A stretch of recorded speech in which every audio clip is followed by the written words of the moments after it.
Welcome everyone to today's stream of Below Zero. Very chill stream, you know, cold outside.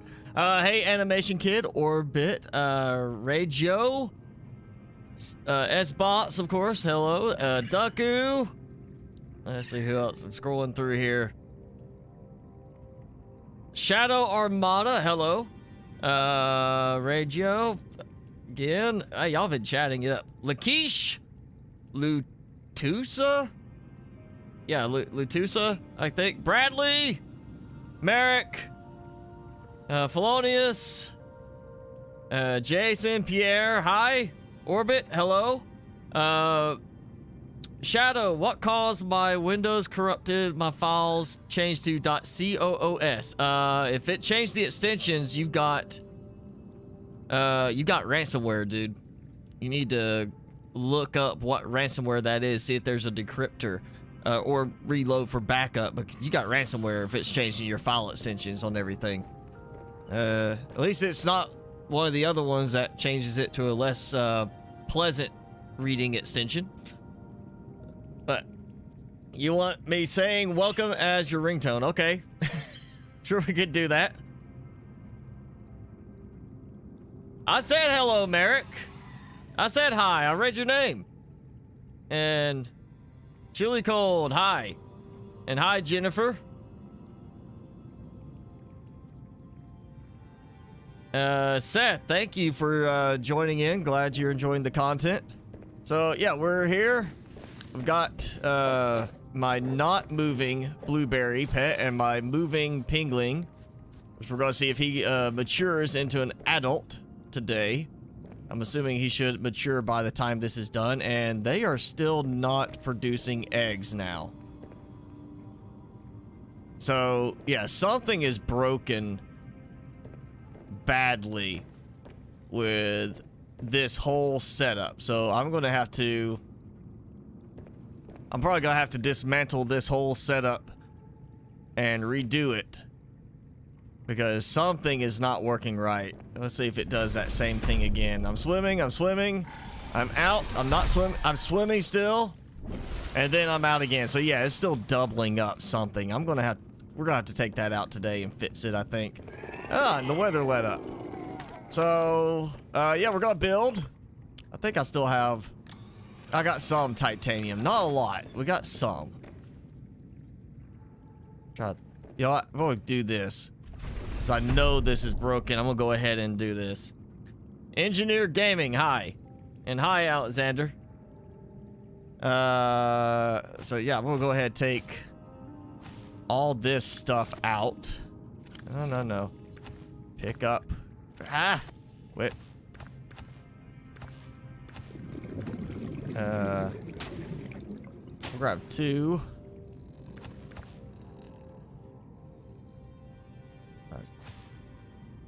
Okay, and that.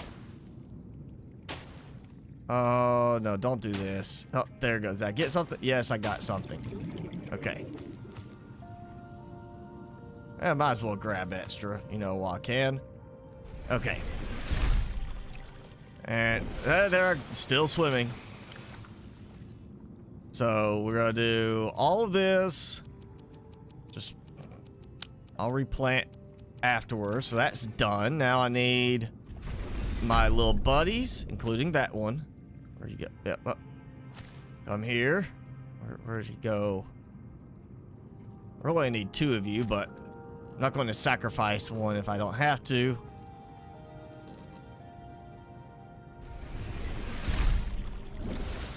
Yeah, I'm getting tired of that delayed effect on it. Yeah, something is not working right on this, so it's just all coming out fixing this today. Yeah. Bradley was asking about VIP on Discord. I'll double check, but it should be automatically tying in if on the membership, but I'll have to look. They haven't sent me anything saying that the integration has been paused or anything. But it's supposed to be automatically tied to the YouTube memberships. But granted that, you know, I'm sure YouTube's not too concerned with that, and yeah, look at that. Use planter. Okay. So there is a bug, and it's acting like there's still a an alien containment still sitting there. But I can't see the alien containment to break it down. It just says planter, and those are shifted to a different planter bed. But I'm not seeing it up here, so it's only on the bottom level.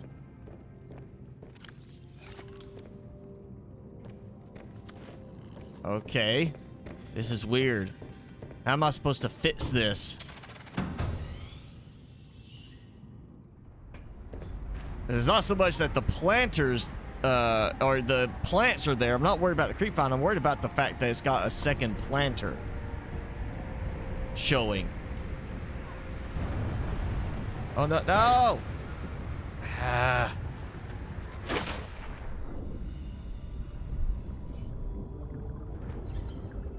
And it's not even showing the planter. It's just showing the planter, not the...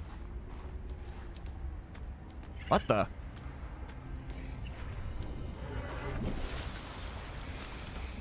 Okay.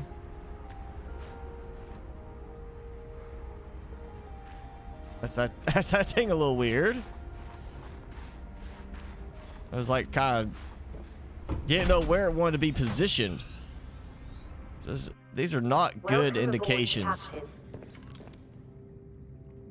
Yeah, I can't take anything out. I'll just chop it all down. Wait, that's... Well, that could go in there later, once I have room for it. Yeah, this is a little worrisome, actually. Like, alright, I'm saving and trying to reload this. Maybe it'll take care of that with nothing in it, if I do that. Timmy, say hi. Get early appearance today.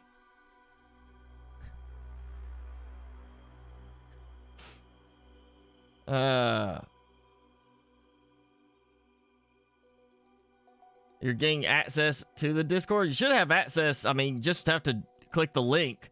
But if you're asking for like the VIP or something, it should have already integrated with yours, Bradley. Yeah, below zero is the same as with the original game. You'll see more updates after everything is kind of finished up. You know, because with the updates, everything keeps breaking. You know, we had even updates on Subnautica that broke the game recently, or, you know, a few months ago. So once below zero's out, we'll see a lot more mods happening with that. But right now, it just doesn't make sense to do it until they slow down on the major changes. Yeah, Timmy. Okay. He's a little bit more friendly than a juvenile snow stalker. I don't think he's going to attack me. Yeah, there's like a VIP group for the on the Discord for the YouTube integration. Bradley, it's not your YouTube integration. It's on my end. I have to check and make sure YouTube hasn't broken the integration between my connection and everything, because it's supposed to automatically pick up the members on my channel and add them to the VIP aspect of it. So I'll look on that after we get to a later point in the stream. Just remind me as we're wrapping up the stream and I'll look. All right, let's see. Use planter. Yeah, so I have an invisible planter here. That's not helpful. But, you know, there is an option here. It's not gonna look right, but... Oh, so... I can make this work. So, oh, okay, that's not like... Okay, what if I do this? Take that out. And... I build some planters. that normally would, you know, well, okay. Oh, great. Great. I can't even dismantle that now. Oh, why? Why? Why? Am I gonna have to take like the whole room apart? I really don't want to do that. Oh, Prime Sonic, somebody, anybody have a suggestion on a command to fix this? Because something is bugged severely right there when it's got an invisible alien containment.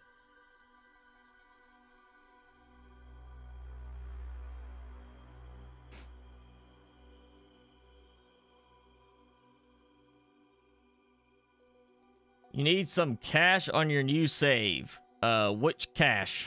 Oh, you fixed it on your end. Okay. Yeah, this is weird. I mean, I've encountered stuff getting, like, randomly stuck inside before, but not like this. That is...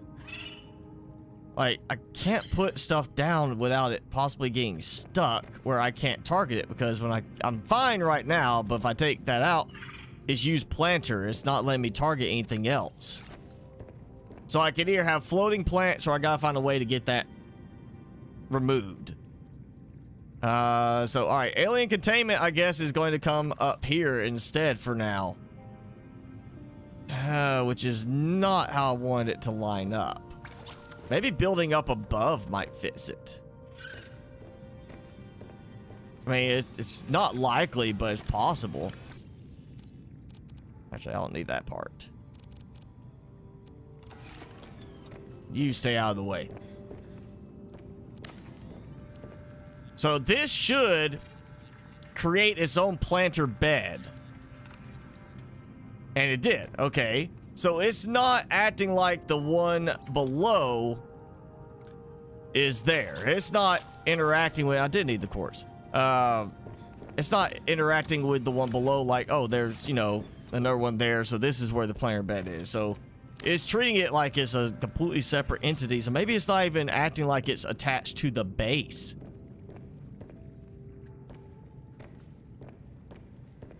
Yeah, but that's still there.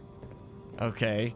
I know I can build over it, but it's that problem of which planter bed am I planting into when I build it. I wonder if I could do like this and still get it to work. I bet this is not going to work. Oh, no, it did. Look. Okay, so that works to the degree that it's not going to let me do what I wanted in the end, but if I see the ribbon plant in the planter bed, then I know I'm targeting the wrong one. At least that extent. So I'm going to make sure I get everything into the right planter bed.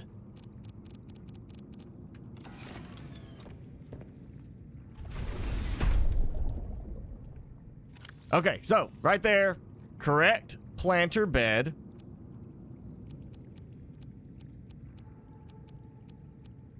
And I'll just keep a couple of these. We'll do the ribbon plant or the what? Yes, spiral plant, not ribbon plant. We'll do those, and that's enough. Which means now if I find the other planter bed somehow, some point I'll find that one. There we go. So that one. So I got that. Yeah, okay. So got it. It's just weird. It's almost like it's... and there it goes again. So I didn't even fix anything other than I know which planter bed I'm putting stuff into. And that really isn't helping much.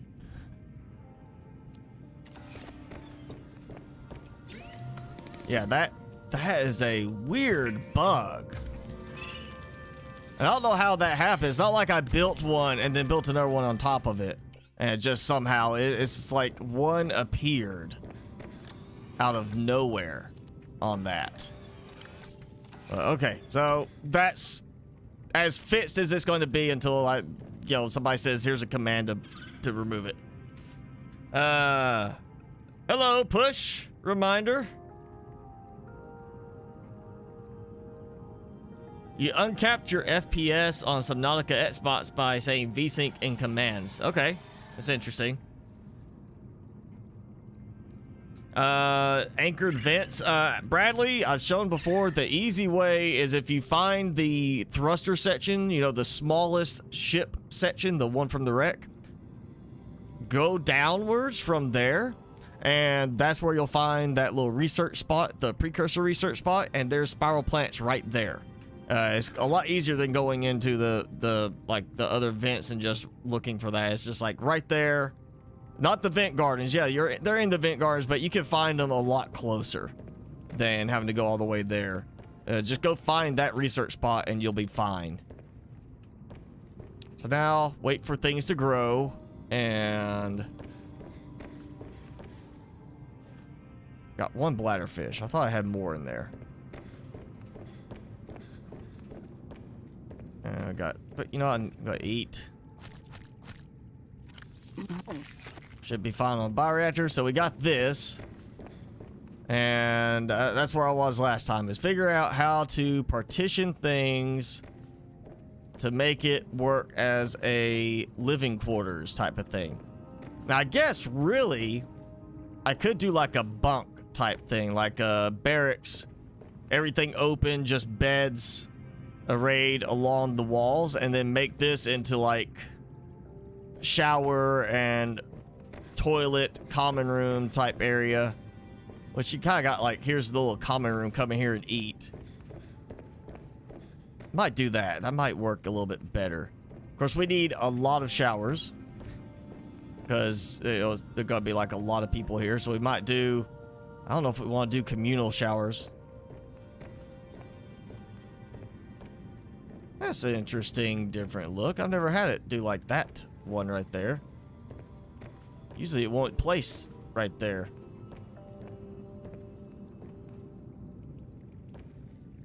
Okay. Which way do I want to go? Well, maybe just split it down the middle. How about that? We'll do a split down the middle. And one side toilets, one side showers. That could be functional, I guess.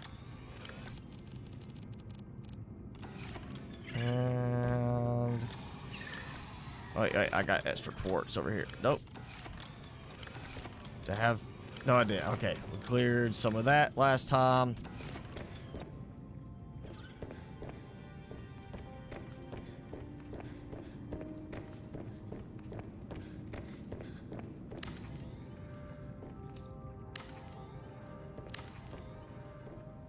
All right, now. I don't know how far I want to go with this. I'm guessing.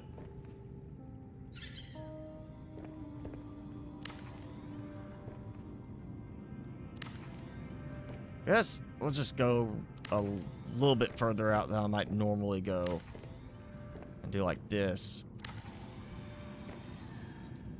Seeing lag on it too, like it lags for a second saying it's not buildable, and then oh hey, it's buildable.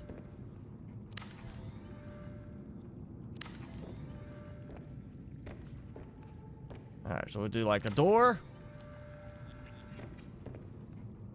Now I might split the bathrooms up a bit.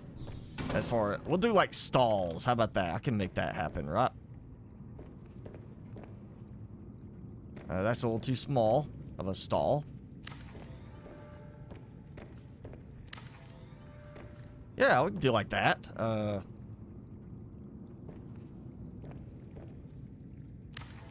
Actually, no, not that far out. We're gonna do.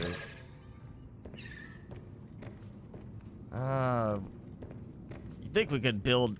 If it builds halfway, you think I'd be able to build at that point too across?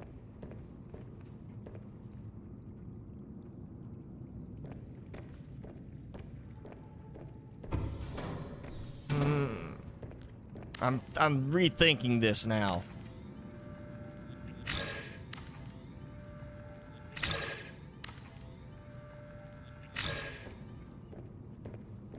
What if we just do like this? Like a set of stalls going across. Instead of having the partition like that, it's like a bigger room. And it's like each one's its own little private bathroom.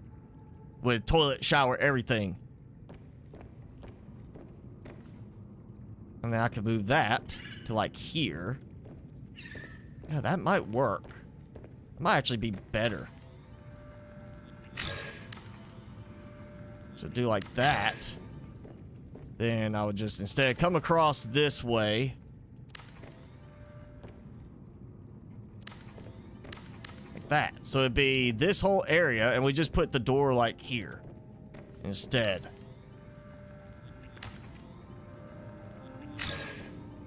Actually, I could put like on that side. Right.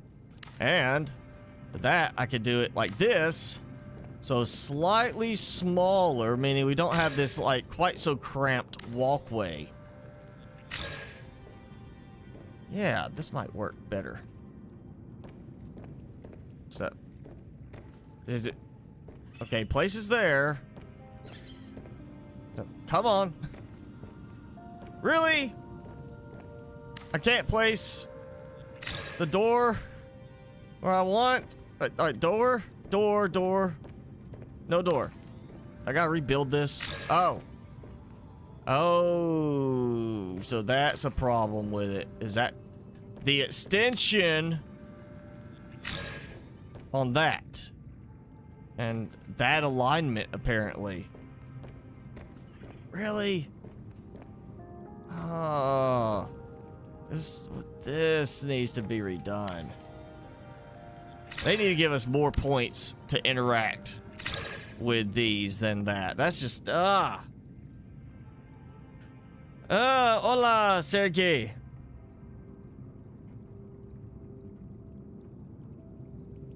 Switching containers is fast. No, this is well, it's because we're using normal mouse clicks now, left click, not right click, that I have a rapid fire button which works really well for that sort of thing. Oh, this is frustrating me. This is already frustrating me.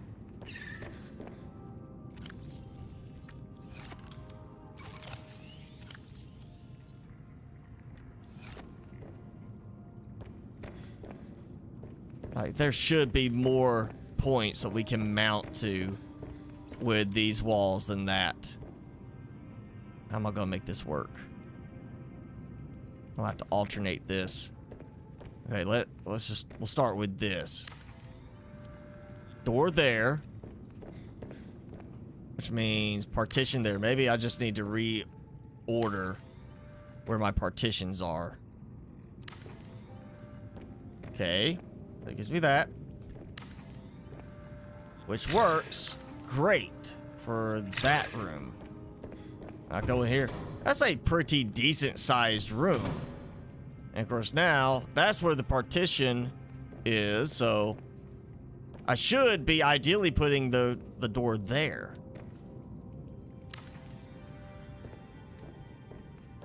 But that's not going to work.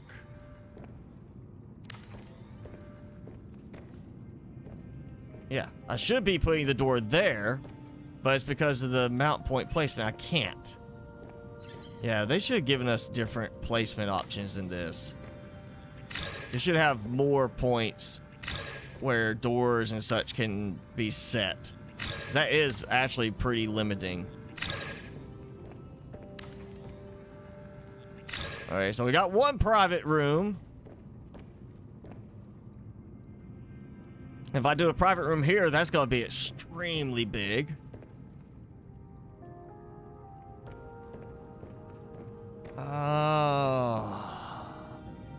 Alright, might be going back to the original idea. We'll just have, like, what appears to be privacy stalls, or privacy walls between everything. I don't want to go too far over that.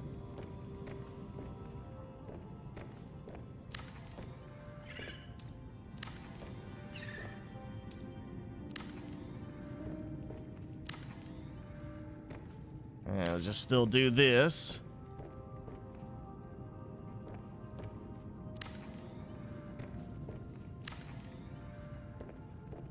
And yes, that gives 3 larger areas. Still do this here. I can make... Well, I could do the same thing here. We could do dividers. Actually, I might could just do this where it's 2 sides, 2 sets of showers and toilets, so it actually works. Because this is large enough, I think. Do shower with counter, sink, toilet, all that in like one section. And we just have to have like this really skinny door between them. Type thing. Yeah, that, this is not going to be as nice looking as I wanted.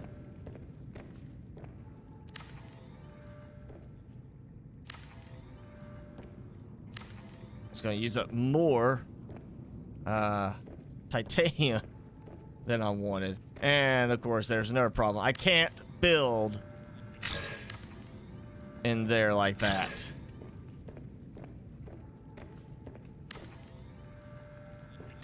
Okay, so yeah, I'm just gonna have to do this too. It's gonna be... Yeah, this is not gonna look like I was wanting it to. At all. Still, we need more connection points for the partitions and the doors. We'll just keep these like this.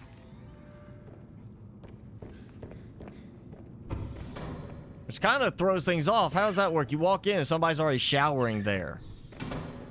And then you come around. No, okay. Yeah, this is frustrating. Prime Sonic is going to go make homemade pizza for everybody tonight. Awesome. I'm good as long as it's not anchovies or black olives. I'm allergic to black olives. Not sure what it is in them, but I'm allergic to them.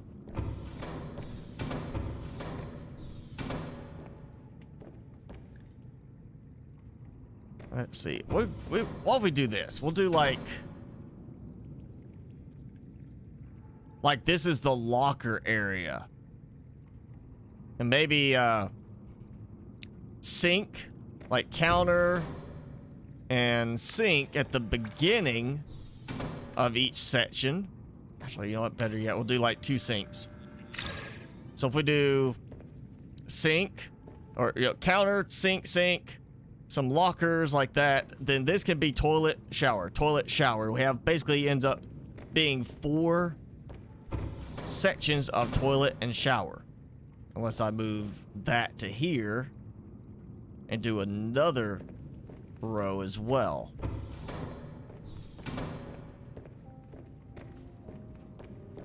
Here, wait, I need more titanium now. Yeah, down to 1 here, and I think I'm almost out in my storage. Again. Shall I leave? I get something done. Then we gotta get more. Oh, too far.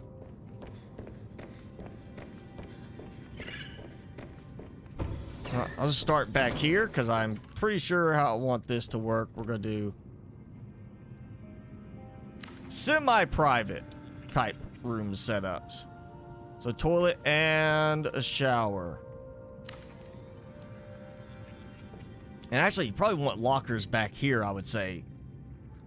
Oh, that way you could come into one of these areas and change, as opposed to, like, it's kind of fun to do it like this. I'll do like the locker. I wish I had snapping on this right now. There you go. Do it like that. So you have a locker, put your stuff in, grab your shower, you know, use the bathroom, and then now I kind of don't want to have the sinks there. It's like, all right, use the bathroom, come in here, wash your hands. Yeah, this is not working for me. Maybe somebody can mod after full release to give us more placement locations for the partitions. I say that would be a really useful mod there, is to have one that gives us more options on the partitions themselves on where we place them down. Because we definitely need something like that. It just doesn't... It's nice having the partitions in the large room so you can divide stuff up, but at the same time, we're actually still very limited on what we can do with them just because of the way it has to go around these mounting points. I trust FC Studios will do that. They could come up with something like that. They came up with a better bioreactor that can go anywhere. They'd come up with a better partition in the end.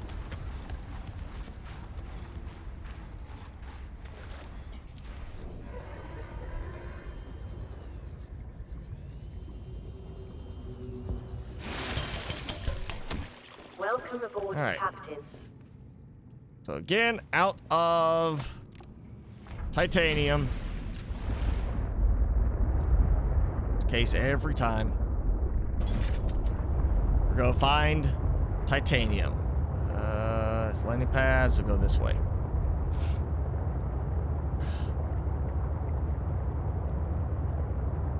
Any pointers in progressing in normal Subnautica? Go and watch. Well, I don't show like everything. I had to kind of cut it down, but if you watch the first episodes, the last two modded seasons, I've kind of compressed it down. But go for, you know, you want to go around finding stuff in the safe shallows and the plateaus pretty quickly. As soon as you can get either the rebreather or the sea moth, which the sea moth is actually pretty easy to find all the unlocks for in the plateaus, heading towards the Aurora, you can then go right down to the jelly shroom caves and head to the Dagazi base there and go ahead and scan and unlock a bunch of stuff. One of the important things being that you can unlock the multi-purpose room there. So if you're wanting to progress quickly in terms of your bases from just the connector tubes to a multi-purpose room, that will help you get it quickly. Also, the bioreactor is very quick and easy to unlock in the plateaus, especially going in the wrecks heading towards the Aurora. So if you're needing something better than solar, you can get that pretty quickly going right there. I usually just stick with the solar at the beginning, you know, because I don't need that much. And then later on, you'll be able to get a little bit more going with the thermal plants, or if you want nuclear. But yeah, finding... Oh, that's a good little bite there. Find the sea moth, unlock it, and start using it. Because even if you have to stop at a certain depth level, you can jump out, and it gives you a spot closer than the surface to be able to go back and get, catch your breath. And then just kind of, depending on how familiar you are with everything, go ahead and look at all the tools, like what you need for certain things, and make sure you're just grabbing everything you can. Build a little basic, tube base, throw in some storage, start building up your storage with just everything you find. Let's see. Titanium. Anywhere. Usually there's titanium. There's some copper. Which, I mean, I've got copper, but I can always use more copper. And I am swimming again. Something is just really bugged in my game now. Because this was happening last time. I was doing a lot more swimming inside the prawn suit than I should have been doing. Or not prawn suit, swimming inside the sea truck. Like I was outside in water, even though I wasn't. Yeah, there's way too much of that happening last time.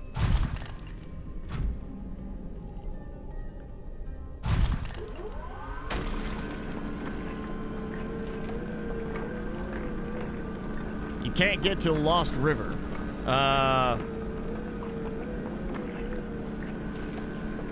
Okay. How to find lithium you need for hull reinforcement. If you're talking Shadow in the original game, okay, Lost River. For me, the easiest way is go into the bulb zone and look for, I can't remember which life pod number it is, but one of the life pods is nestled between two thermal vents, and in a very short distance away, you'll find that tunnel that leads straight down into Lost River, into the area around the research facility.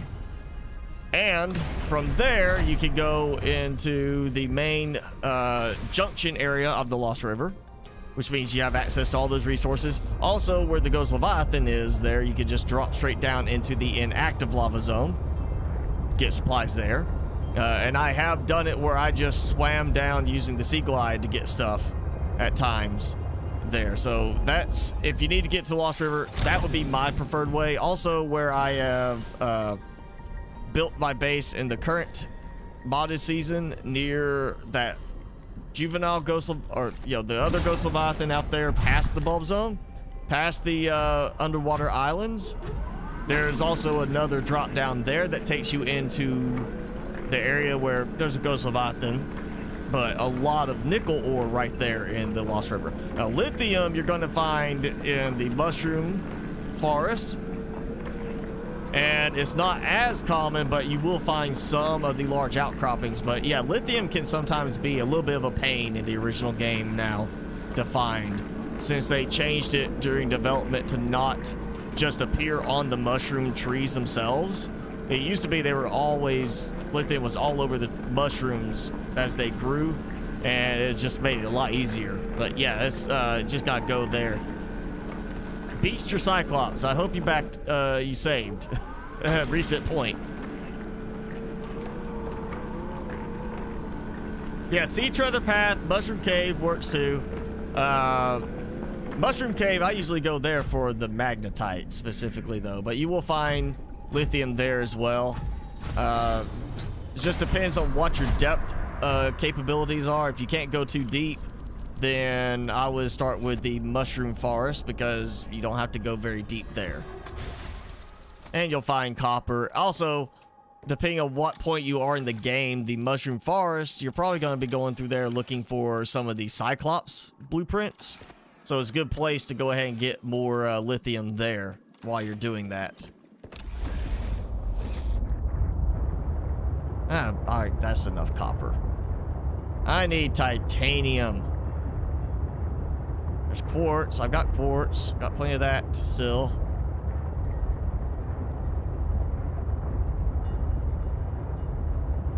Well, there's should be titanium left out here somewhere. And stuff has respawned with that last teeny tiny update. I don't think I have completely wiped all of it out of this area.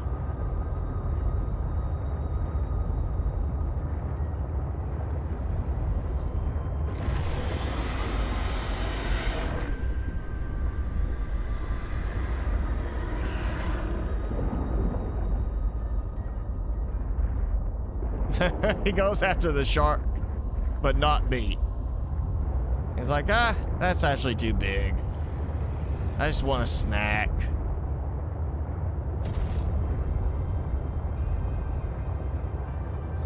Some quartz down there.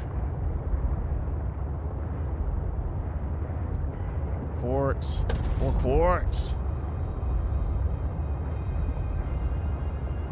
Seriously, why I still want the sonar in the game. At least it would help highlight the large deposits. This might be where I was last time, snagging the last few bits of titanium.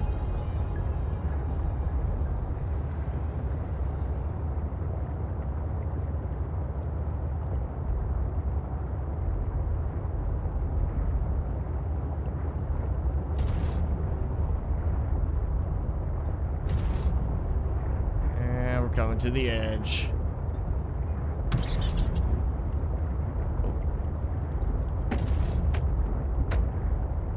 I always see something out of the corner of my eye, and I'm like, oh, titanium, and it's just like, you know, the light hit the rock wall in a certain way and made it shine just a little bit like it was maybe titanium. Like lead deposits have that, like, shine to them. You get that, just that quick glimpse of it. I'm like, oh, titanium. And no, quartz.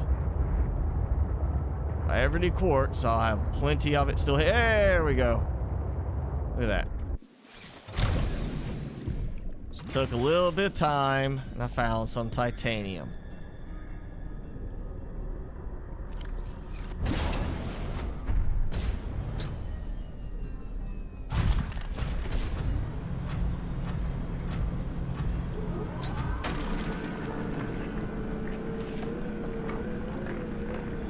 You lost progress because the game crashed. Yeah, that's why you save quite regularly.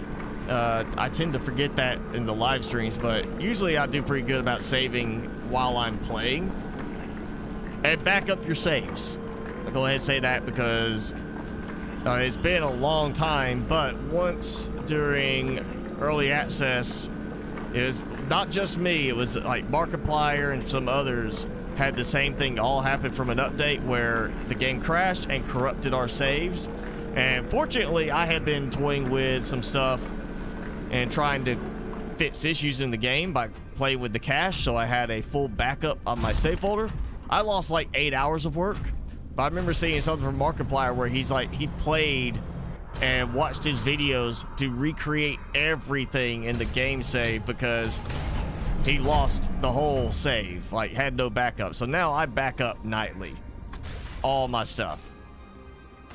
So if I get done with this tonight, it will be backing up as part of my backup, my whole game save. So if something happens, I can restore it and I won't lose that much. But yeah, you need to save often and make sure you keep a backup copy somewhere, even if you just manually copy the save folder or all the save folders.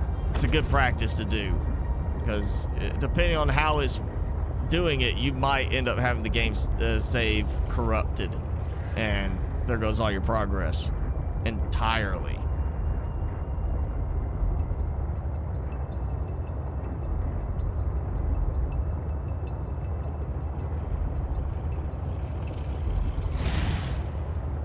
Trying to remember if I'm actually at the edge already, which kind of looks like I am.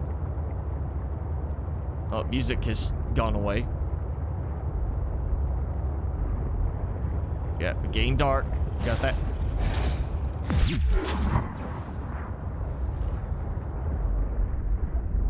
I heard something. Oh, it's just him.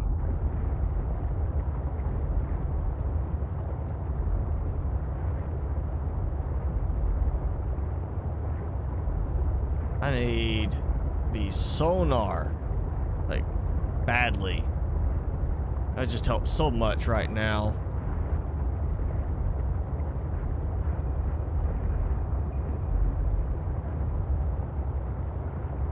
More quartz.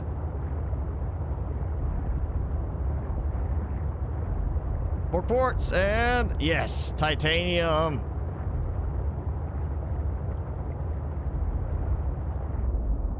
It's a little far over from his normal area.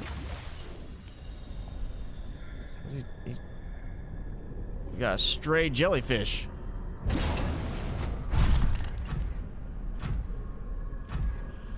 Where? There it is.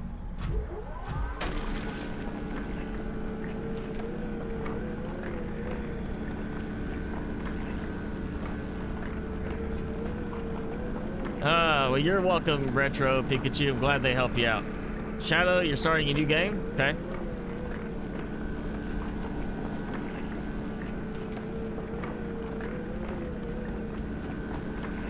Items should be stackable. I think yes to certain things.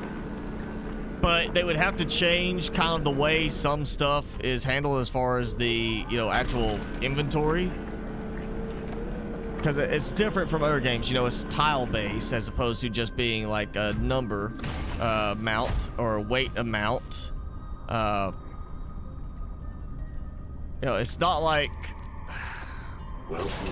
games where they stack in like, oh, here's 10,000 of this, and then it goes to the next tile. Like Empyrean was stacking in numbers, but you also have this factor of weight value. You know, if you don't have it set to ignore that. Green Hell, you have stuff that stacks, but you have to manually move stuff around to make space for certain things. You have the weight value. If you get too much weight, it slows you down physically, like in your movement. I feel like some stuff could be stackable to a certain amount, but then again, you have to worry about, like, as far as realism, do you want 5 titanium or 50 titanium in a stack? You know, some people are going to want more, but then that's not realistic. Granted that a pocket full of titanium is not enough to build an entire submarine, but that's kind of what we get in the game.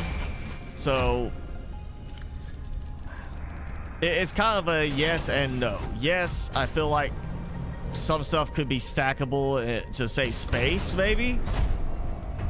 But no, because you don't want to go too heavy on that. We already have enough stuff that's not realistic in the game, and that just leads to this whole aspect of having huge amounts of storage filled up with stacks and stacks of stuff, which you then have to find a way, you know, they have to implement a way to split stacks, things like that. How do you take 1 versus 50 of an item?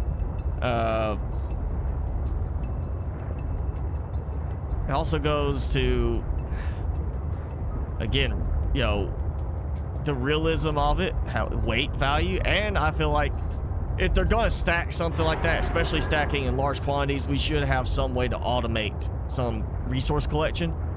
Which, you know, I'm kind of surprised with this game they did not go the route of having something that can be placed down on top of a resource deposit like that and drill it out with higher efficiency. Like, it's not going to last forever, but it's going to give you maybe 2 to 3 times as much resources from each of these little spots, and you have to provide separate power for it through like a power cell or something. They could have done something like that, but the game's more about the story, about the progression of the story, not about building. Yes, building's a part of the game, but it's not that big of a focal point. It's more about, we want you to play the story. Building is for people who want to keep playing the game after the story. And I think they don't want to be like so many other games where you just set up all this resource production automatically and it takes away some of that hands-on aspect of it where you're actually doing more of the work yourself. And you just get to the point where you just sit back and micromanage stuff instead. I feel like they're kind of trying to not go in that direction. If that makes sense. I might just jumbled everything together too much there. Am I friends with Markiplier? No. If I was, I would probably have him helping me out by shouting me out on his videos. I'm like, dude, hook me up. But no, I am not friends with Markiplier. I have never met or talked to the guy.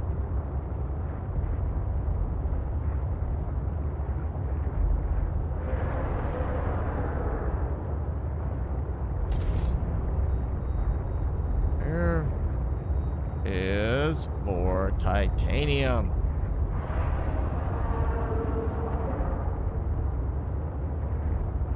I know there's got to be some left in this area. Come on.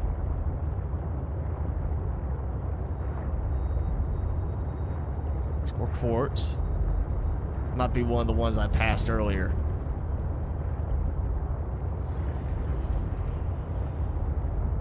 There's usually a decent amount. Ah, there we go. Yes.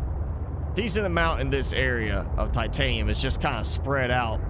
And you get more copper and quartz than anything else. And I really don't want to do the crystal caverns this time, looking for. Last time that was not a good return on the visit there. Isn't the game scary to you? No. I mean, it doesn't hurt me in real life. Now, if I got an electric shock for every time I got attacked, sure. I'm not playing in the dark. I mean, granted, if you played in the dark, maybe, you know, there's that certain surprise factor, but it's not like scary. I guess it depends on how focused you are on a certain task and then how much that shocks you when something happens. I'm focused on this, but I'm also trying to talk. I'm trying to keep tabs a bit on the chat. I'm also listening to the creature sounds around me, so I'm kind of hearing, and I know what's in the area that's likely to attack me. So it's not like I'm sitting there and all of a sudden a Chelicerate comes up that I did not know was there. It's very uncommon for that to happen now.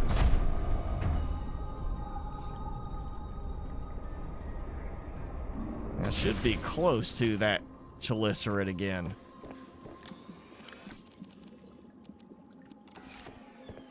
And it's about time to go get some food again. Which do I think is better? Right now, I'm going to say Subnautica. Just not even, I mean, nothing to do with it being complete versus incomplete. Nothing to do with polish at this point. It's a case of, ultimately, I still find the story more engaging with Subnautica. And as it stands, I like our vehicle selection in Subnautica way more than what we have in Below Zero. So as far as mobility to get around, get stuff, and explore, definitely Subnautica. I like the new building elements, like the large room in Below Zero, but I don't like the lack of certain resources. I mean, look at how much trouble I'm having to get titanium in this game, even though in the original game it was like you just, you know, Subnautica, you go over to the crash zone and it's like, oh, here's more titanium, just metal salvage all through the area.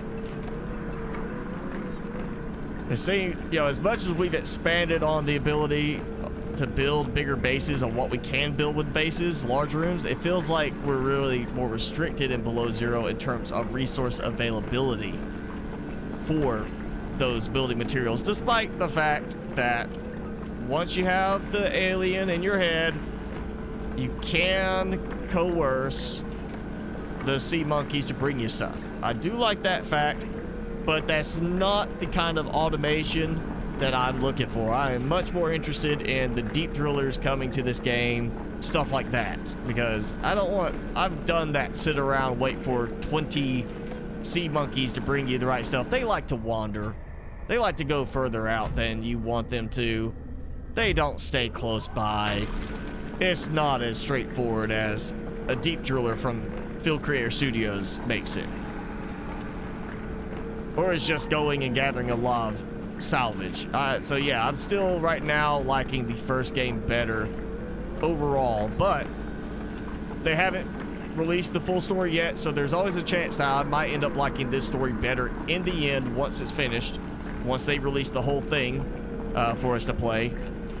But building wise, it's kind of, I like aspects of Below Zero better, but I like aspects that support the building in Subnautica better.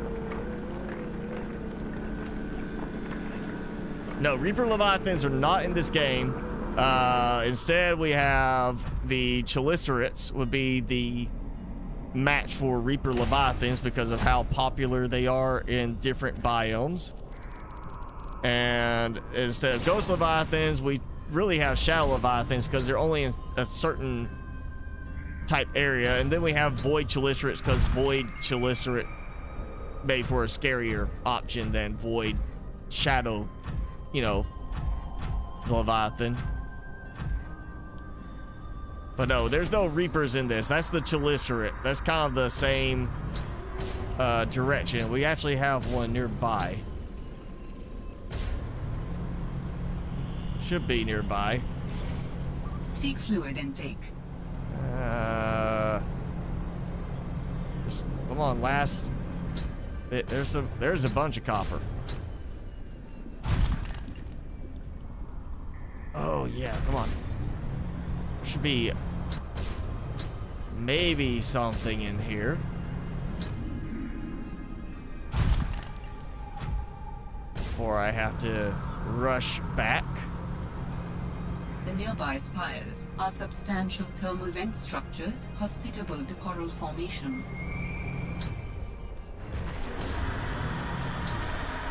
There's a Chelly.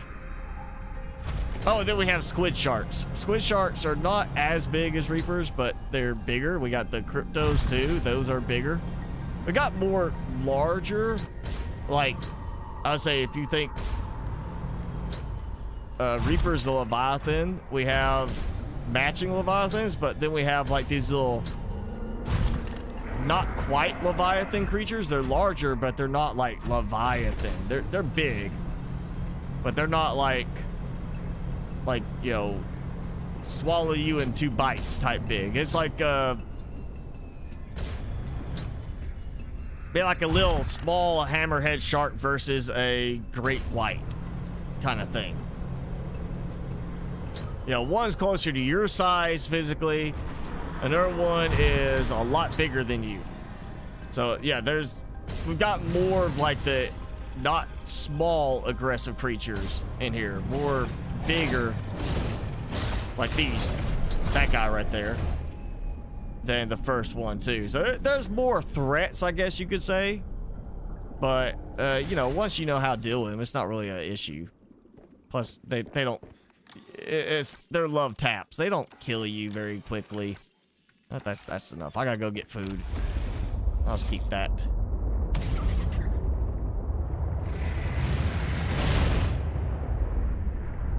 Really? What? I just start moving and he takes a bite.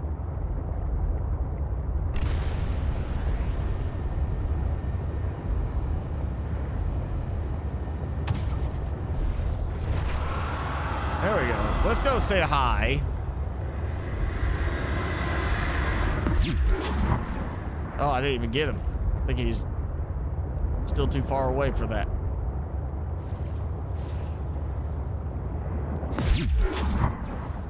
There we go.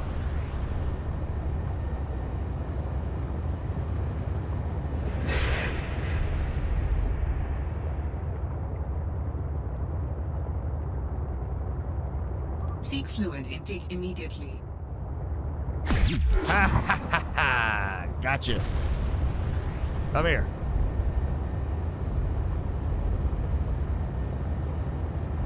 There, like a bug on the windshield.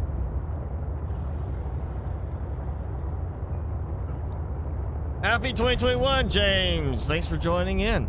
Oh, I got stuck. Minted cow. Below zero.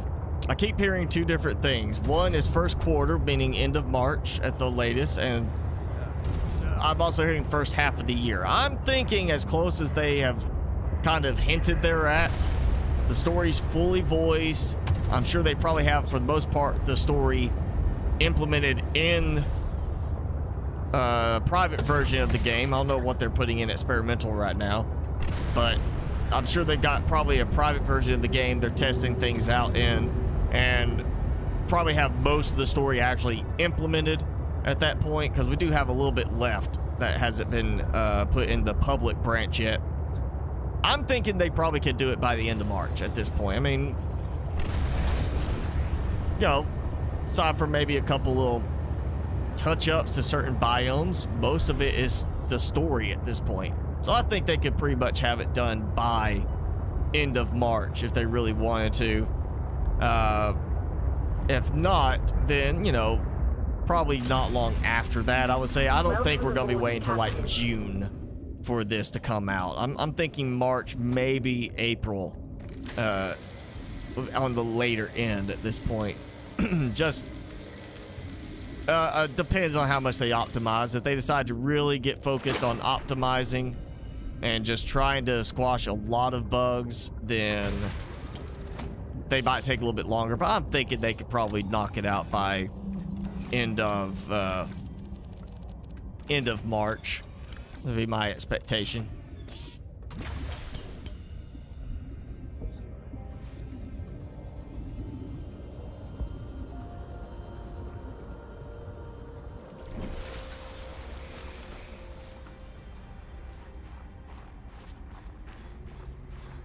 All right. Go drop this off, get some food, and go back get more. So not an amazing collection run, but very nice collection run. And I did end up using all of my storage up. Vital signs stabilizing.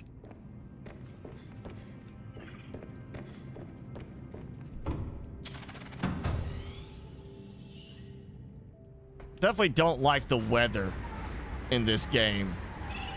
There's too many frequent blizzards slash whiteouts where you can't see anything in the distance. I definitely am not a fan of that in the game. I feel like they could have toned that back a bit. I did not mean to change the color.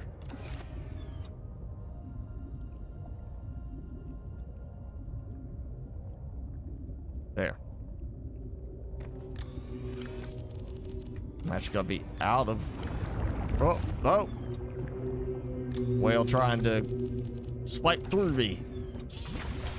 I'm gonna be out of room for quartz, so we'll come back for other stuff. I think the rest is the copper anyway, because that's what I found first.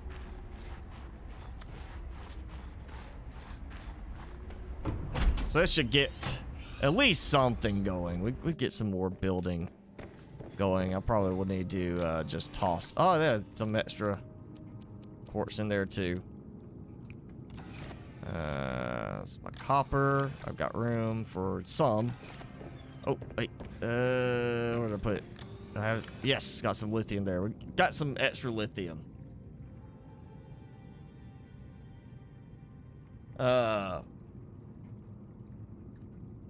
Yes, it's the same planet. We're just in a, like an Arctic area of the planet. It's not a crash land as much this time because there was people here studying, so it's a base, like intentional research bases here where we found more precursor stuff.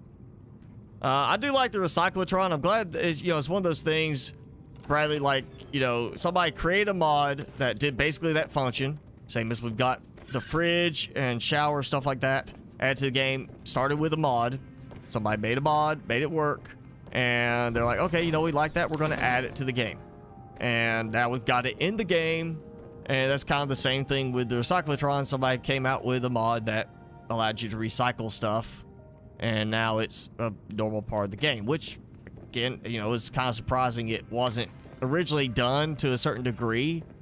I mean, you can melt down something to get some gold back.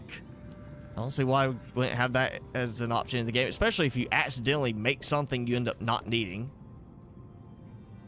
Yeah, this one we're gonna do counter. And 2 sinks.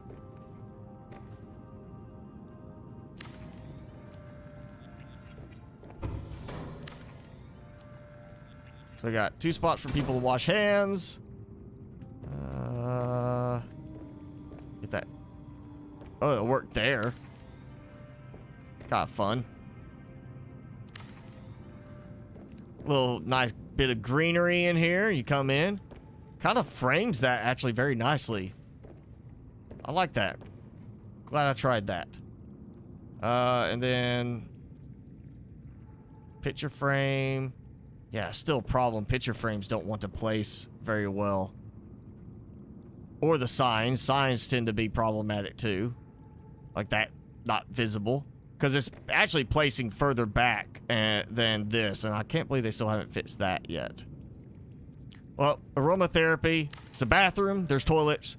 They need aromatherapy in here.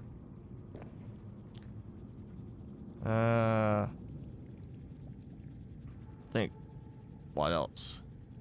I don't think there's really anything else. I mean, I could do something like this, but we already got the green walls. I think that's good enough for now. We'll go grab some more.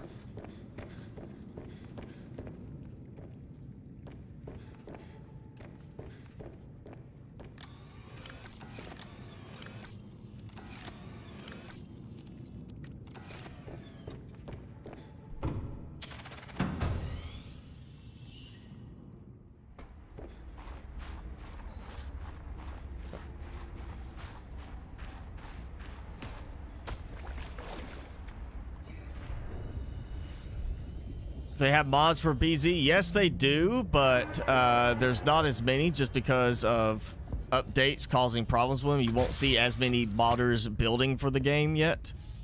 Once Below Zero's full release, you'll see a lot more mods coming out just for the fact that they don't have to worry about something breaking with a subsequent update. But yeah, there's mods.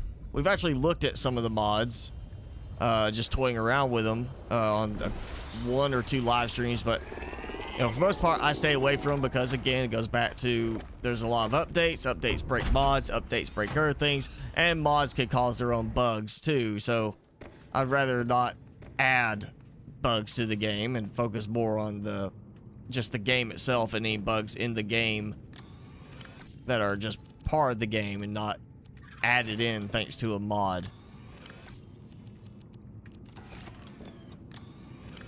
Alright, that's it. That's my titanium. All that.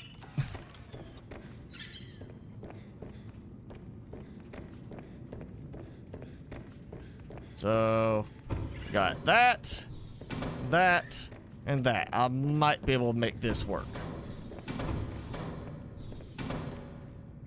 We'll just work our way back.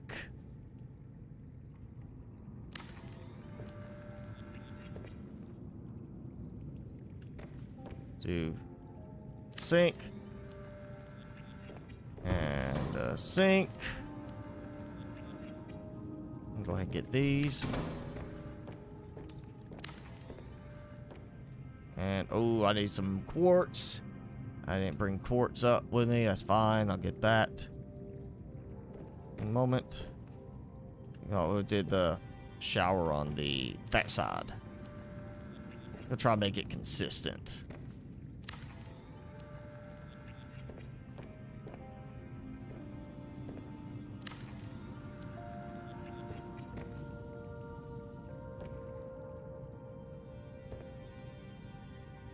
What?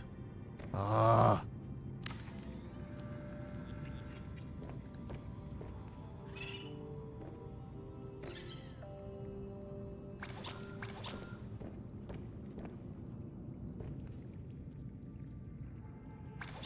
Alright, so 2 quartz. And I've got enough titanium. So that finished that off. That gives us 4 shower, toilet sections. I'm gonna grab some more, just extra. So 4 sections, so we need at least 4 people living here. Would be kind of the expectation. If you got room for 4 people to use the bathroom, shower at the same time, then you got at least 4 people living there. So we've got to do a bunch of beds, unless we've got, besides not counting the old ones, we're gonna do like special ones. 1, 2, 3, 4, 5, 6, 7 right now. So I can do one of the generic ones too. That gives 8. So we do 8 beds. 1, 2, 3, 4. Line them up on each one, and that will work. I'm gonna need fiber mesh.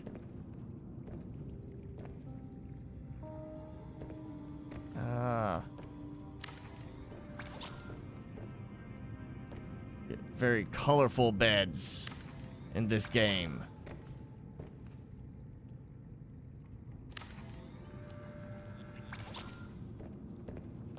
Skinny, wide. So I'm taking it Emmanuel likes extra room, or is a little bit bigger of a body type than some of the others. I think they're saying Emmanuel is a little on the chubby side. or, you know, she considers herself a priority, and she gets the bigger bed. Let's go do the standard one, like that.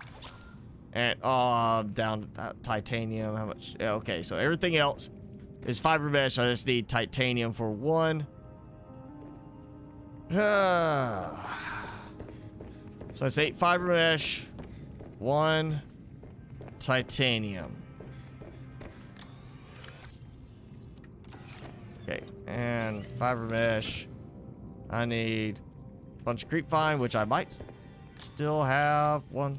Yep. And that looks grown.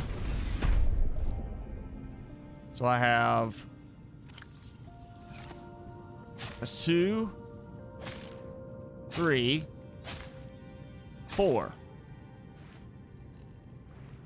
Yeah, inventory. All right.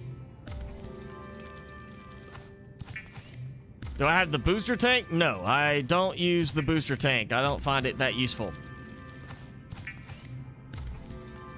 Do asteroid mining in No Man's Sky? I mean, I don't know what there's to do about that. You go around and shoot them. I mean, if you're talking about, like, the big ones, you know, it's all about weapons. I mean, I guess I could do something like that. I just don't see it being that big of an issue to do, but I might try to do one. Why is it I can't target my planter that I was using before? And this is the one I added, not the one that was already... That's the problem, is it's acting like a certain one is overtaking the other one. There we go. That's... Okay, so now it's reversed. Before I was finding this one easily, now I'm struggling with it. Go ahead and do this.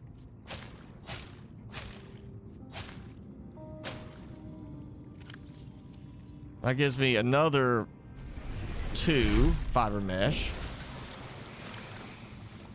Yeah, that was irritating right there.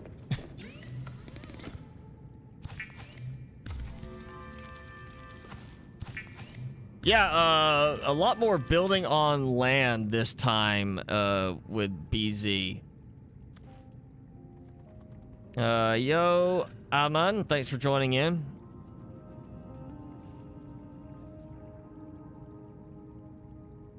Well, no, there's not roommates in the game, Chili. It's more of the bases we encounter. There's different people that lived at the bases, so you actually get to unlock their beds when you scan them. So you have more bed designs. Just so we get more variety in this game, I guess. And instead of it being like just generic bed names, they decide to have different researchers have their own custom bed styles because of their bed sheets. And I'm still short 2 mesh. So yeah, we get these different style, you know, like a cogwheel blueprint type thing. Got a survival. I don't know why you want that. It's not a beachfront thing. It looks like beachfront, and then there's a survival pod. Nice, you know, floral type looking thing. Just plain. And then the ugliest one of all, the sea truck. And then an epic scene from the original. You know, that just reads like some kid's bed, you know? That's what it reads to me as. Some kid or somebody, like, you know, just a nerd at heart that's, like, single. Maybe doesn't have a wife, girlfriend that says, yeah, we're not putting that there, no. And no, you gotta get rid of that, you know.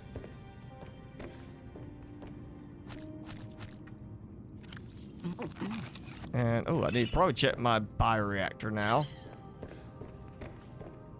Oh, and I never did put those back in there, did I? That was another thing. Is making sure that, you know, depending on which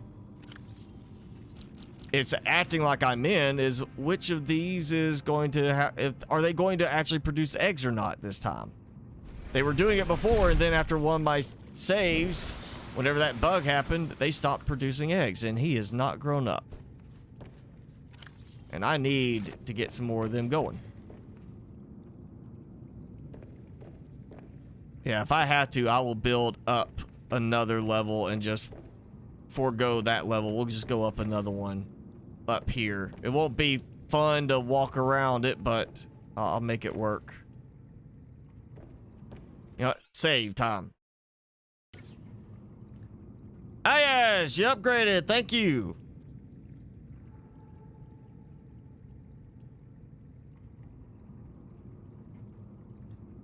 Hey, Mr. Sloth. Thanks for joining as well.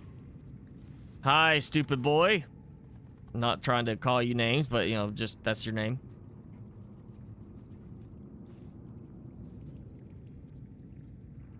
Merrick, say hi to S-Boss's grandma. You enjoyed the Q&A. Well, I'm glad. I'm going to do more, maybe not more Q&A necessarily, because I think at some point we run out of questions to talk about in live streams. But I'll be doing more stuff like that. Just maybe more, you know, definitely more using the new camera. I'm going to do some more stuff with Timmy too, using that camera. I just got to tweak some things. I went ahead and ordered a brand new, fastest SD card available, never been used in any other device, to see if that helps eliminate some of the problems with it giving me errors on the card. And the other card's already gone back to my drone and is having no problem. So maybe it's just didn't like having that card already used in their device for some reason. I'm down to no titanium again. Well, we've got stuff made. I gotta let them do their thing for a little while. We gotta see what else we can do here. Granted, I don't have supplies for it, but got our, you know, view of the greenhouse over there. Come up here. I need to do a snowman still over here. Feel like might do snowmen. Do multiple ones, kind of like they're not like they're my guards. They're lookouts for everything.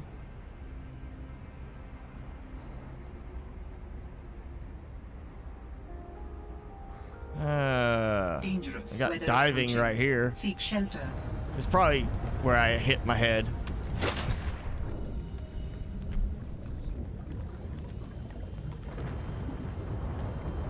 There are definitely a lot of interesting icebergs to try and build on. As long as you don't run into problems with clipping into the terrain where it won't let you build.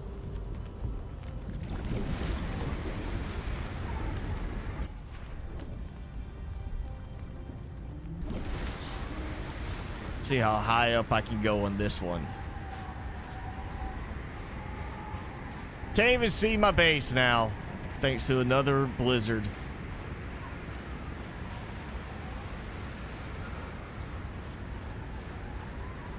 And that's, yeah. Without building, I'm not going up there.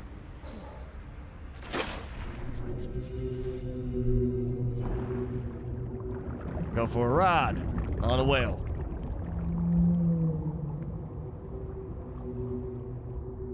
That's all right, Henny. You could be late. I mean, good evening.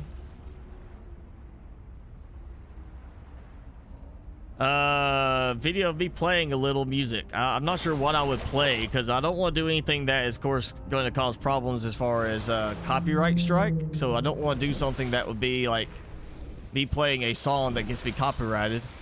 You know, gets hit with something like that. I guess I could try to pull up something from one of the bands I was with years ago and do maybe a little something like that. But that would also be me having to retool my setup a little bit for the audio on that. I haven't done as much in a while for that. I might could do something like that. I mean, my preferred style is rock. That's just rock, heavy metal, hard rock and heavy metal. You would say like that. I mean, I'm not like a pop rock type person. I'm not going to sit there and be listening some of this newfangled rock you kids have playing.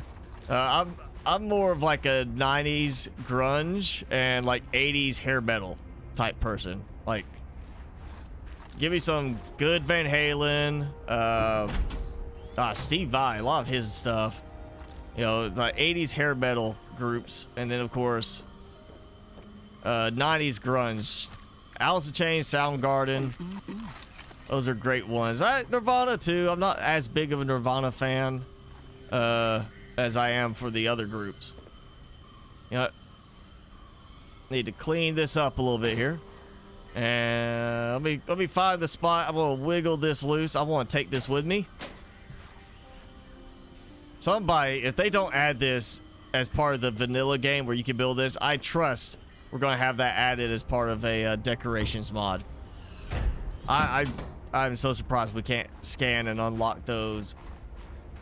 It seems logical we'd be able to build at least that column one and use that for managing stuff. And you know, it'll take some gold and silver that apparently she did not need, or she never noticed.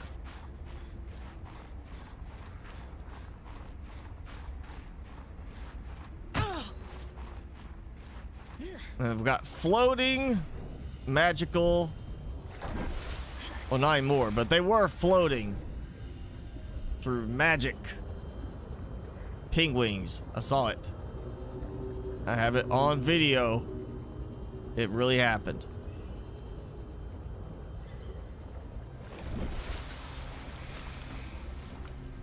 And a whale has been messing with my sea truck parts. Should not be up that high and out of the water. I did not park it that way. Welcome aboard, Captain. Yeah. Oh, yeah.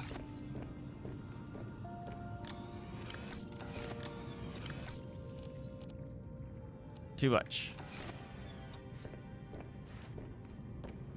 All right. If they don't start reproducing, I'll have to put the whole fish eggs in there and start popping the whole fish into the bioreactor again. I know people don't want that to happen. And he is not turning into an adult still. Hi.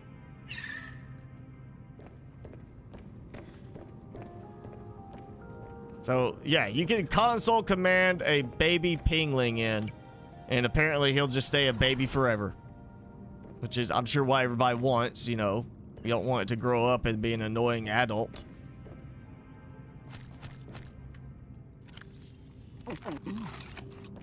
Alright, what are we missing? I gotta let stuff grow or go get supplies for that. Fiber mesh. We'll do, like... Well, I need more titanium now, too. Do, like, lockers in here, though. Yeah, we could do a locker. I kind of wish we had a foot locker type style, too. Something as, like, a little chest to go at the foot of the bed. You know, a foot locker. That's what it would be. It goes at the foot of the bed, little, you know, storage thing there. I wish we had that in the game. I feel like that's a surprise to not have something like that. Yeah, alright, I guess I need more supplies again.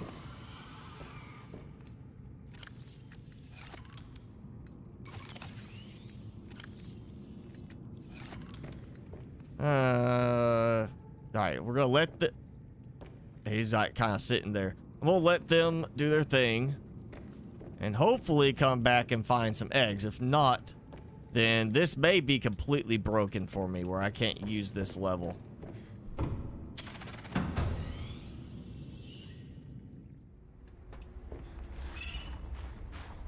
More titanium. I'm really going to be scrounging now. What the? Look at that. That is not at all like how I parked it. That well really did not like my parking job.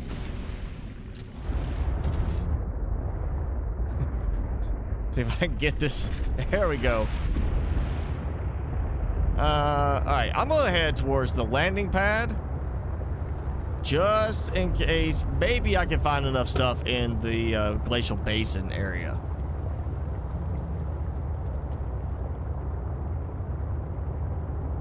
Yeah.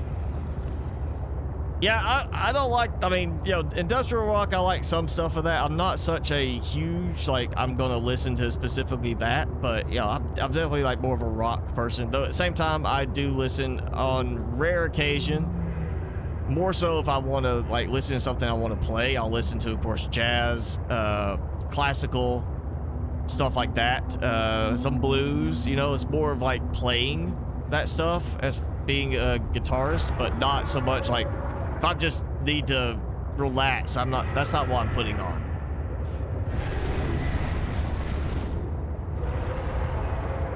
Sabaton, I haven't heard of them. So I can't say for sure. I do listen to some, you know, newer ones, not as much as I used to. I'm getting more into some of the, like, not as commonly known, not as popular, and then becoming more popular ones. Like Ginger is one that I've gotten a lot more into after they kind of started, like right before they kind of blew up in popularity. But I've started really liking their stuff. You know, that's kind of what I've been on a big kick for recently. And then Outworld, the band Outworld, actually, if you haven't heard of them, the guitar player is, I think he was living in Texas when I remember seeing stuff. He did a lot of writing for some of the guitar magazines, and he's just a phenomenal guitar player. Made a lot of, you know, made his living mostly teaching. Rusty Cooley, I want to say is his name. But yeah, they got a singer that is like, his vocal range is just like way up there. And it's very much kind of like a power heavy metal type thing. I mean, they do some crazy stuff, but you know, you're talking about, yeah, check out Outworld. I think you might enjoy their stuff. I don't know if they're still making music, but yeah, they were, they kind of got a little bit of popularity because the guitar player gained popularity.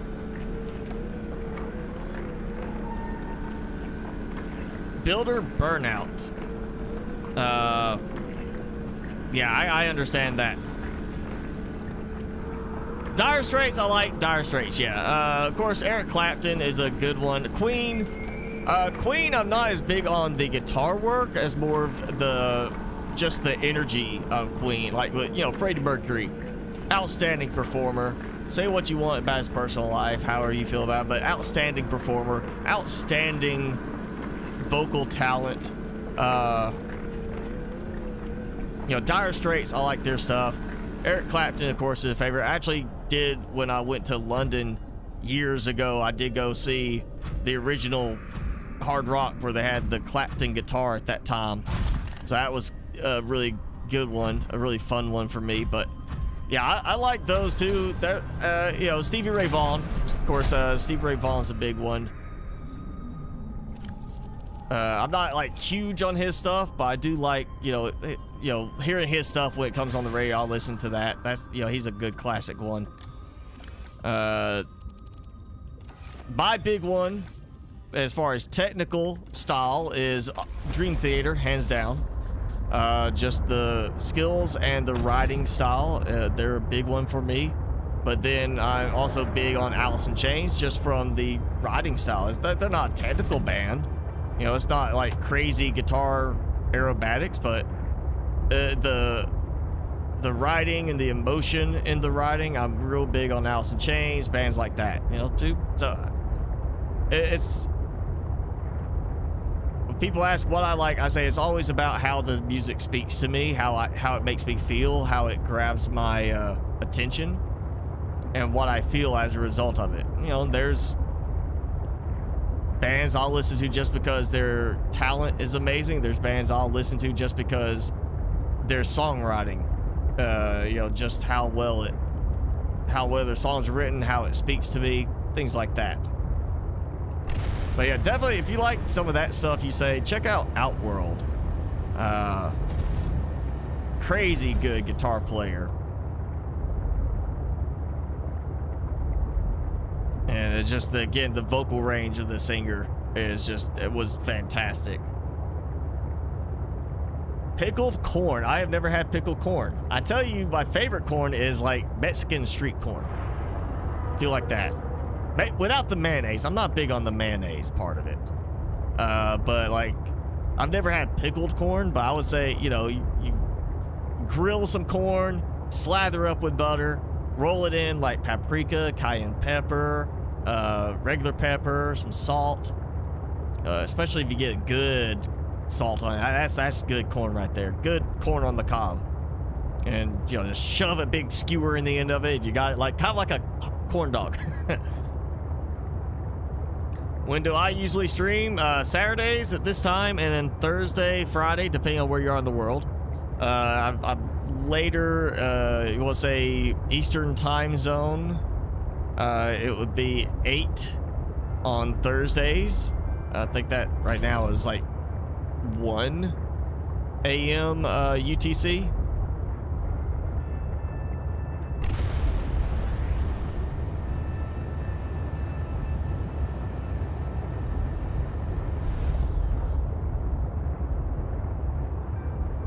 And we're back in this area.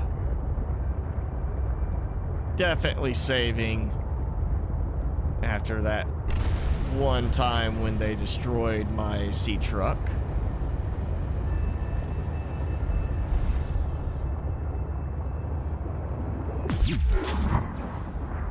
Oh, and I just noticed I took some damage.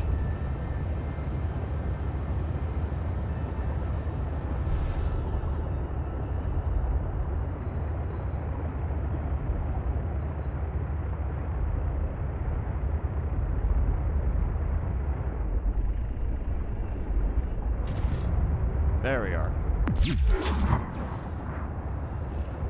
Yeah, I feel like that doesn't do anything to them because they kind of have their own electrical shock type thing, but at the same time, they do seem to move away from you when you do the shocker on them. And yes, I called it the shocker.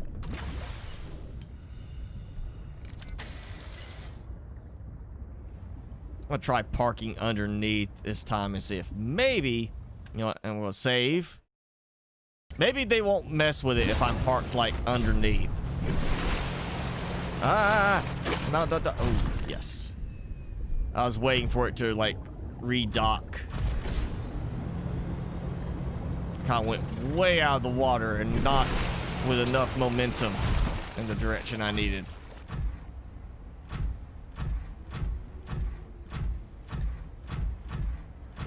All right. It's walking time. Time to walk and see what we can find. Maybe in the spires. And oh, it reset the bridge again. An update or something reset my bridge. Oh, that's frustrating. Well, I guess we're going this way then. Tommy Emmanuel, yeah, I've listened to his stuff. I'm not like a huge fan, but I mean, I've listened to his stuff. He's definitely quite good on that. It's just that's not one I listen to like on a regular basis. I'll watch maybe like some video or listen to something of his here and there, but not like a constant thing. It's not one of my normal, this is what I've got to listen to when I need to get energized or anything like that, or, you know, relax. It's not one of those type of things. It's more like, if I'm gonna listen to his, it's like I want to listen to get some inspiration maybe on my own playing. Of course, I haven't played fingerstyle in a long time. I haven't had a need to play fingerstyle in a long time. Usually, before everything shut down, you know, anytime I got called to perform, it was always like classic rock, which granted, I know classic rock technically includes like Nirvana now, but I mean more like 60s, 70s type rock and some 80s and 90s. But yeah, it's kind of the same stuff. Clapton, Stevie Ray Vaughan, things like that. It was the stuff I would be called to go and perform, not Tommy Emmanuel stuff. So I know him, I heard his stuff. It's just not a normal listening habit for me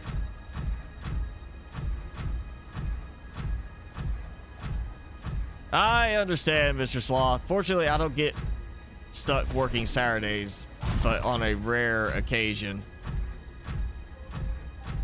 So it works better for me to stream. But yeah, glad to have you, you know, being able to catch up with today's stream.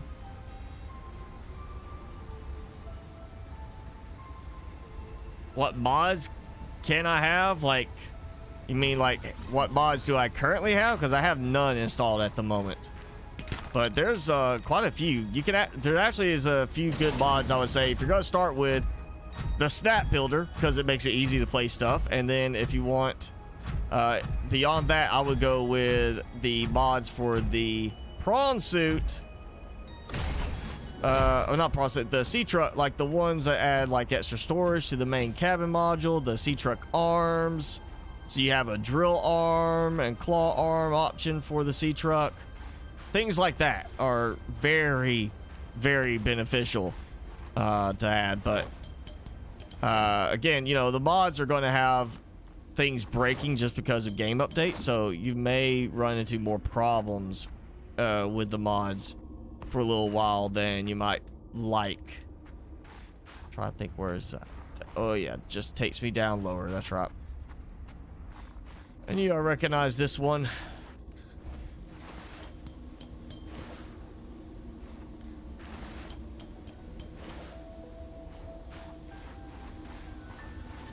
I did not change outfit, so I'm not using my cold suit right now. So I gotta make sure I don't stay out of the prawn suit for too long.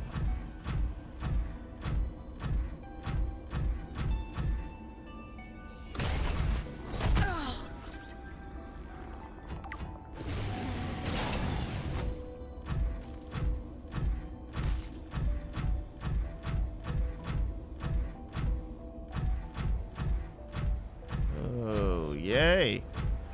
Just gonna grab all that I can into my personal inventory first,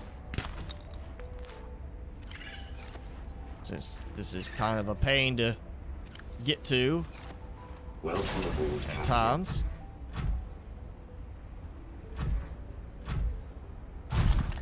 Ah, there's the dock.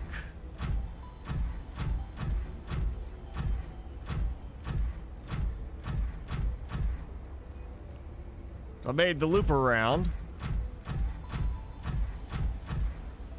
See, it's not outcroppings, but it's you know, veins of titanium. Again, I don't know why we don't have just like an automatic drill type thing, or that they don't want to be like these games where you just set up an automated mining system and it just sits there and just produces more resources than you would ever use, and so it's no longer any challenge or value to go looking for stuff.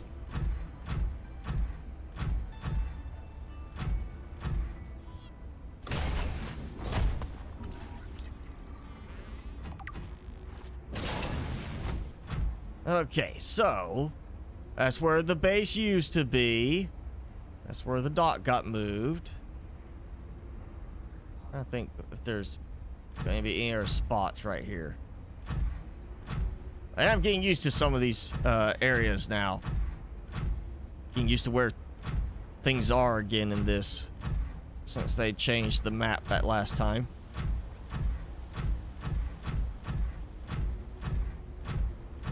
Actually, not that hard to get up here when you know which way to go. That's that little pingling home, little hidden place. Oh yes, I forgot to bring the spy pingling, and there's a spot right there for it.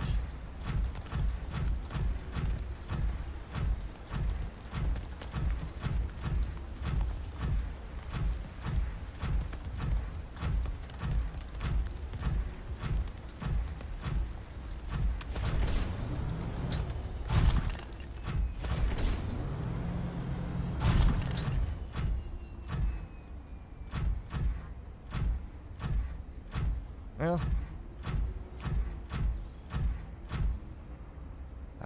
think that's just tunnels.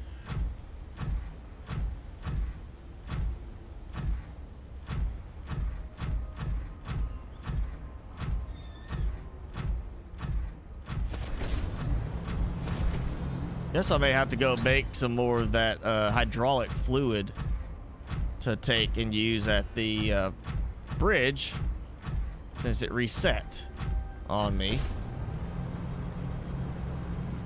Boom!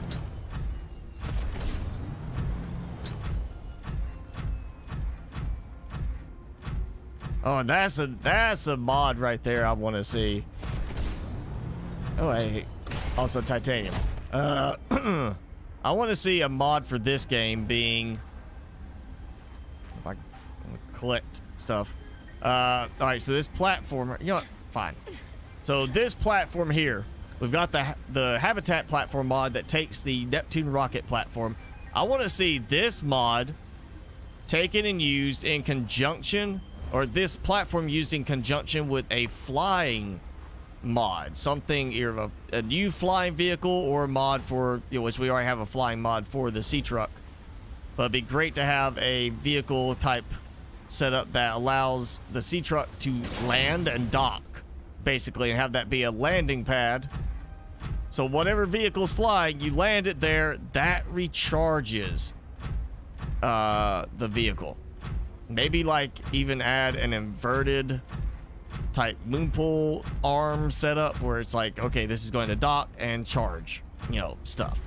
That could be kind of a cool little mod for the game. Anyway, I think we should see that landing platform right there made use of in a mod regardless. But yeah, that could be a fun little tie-in between the flying mod and having an actual docking pad type setup.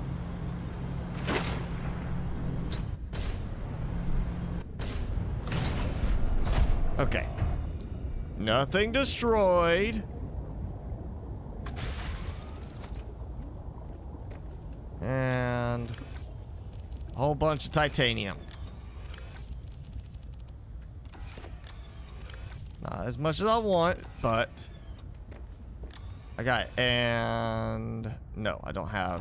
I thought I had extra hydraulic fluid from making an accidental duplicate one time, but I might be wrong.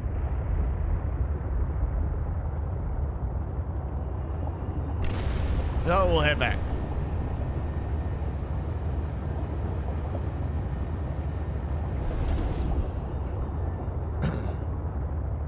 Yeah, see, Mr. Sloth gets the same kind of thing. Well, I don't work from home. I just get called if there's like a problem on a weekend. Same thing, like a server or network's down. And then occasionally I have to do stuff on weekends where we might have like a major server migration or an office relocation where I might be working all weekend. Like the last one, fortunately, I didn't have to work all weekend. I ended up getting it where they would do it during the week instead of over a weekend. But I have had to do it where I worked like, you know, 12, 14 hours Friday, Saturday, and Sunday to do office migration over a weekend. And yeah, it's not fun. I don't like doing that. Radiation in safe zone, was it? After it explodes, safe shallows. I think some areas you get a little bit of radiation, but it's kind of like right towards the edge of some areas, I believe, on that. Aurora is, yeah, Subnautica, not below zero. We're in a completely different area of the world in below zero, so we're not even close to seeing the Aurora.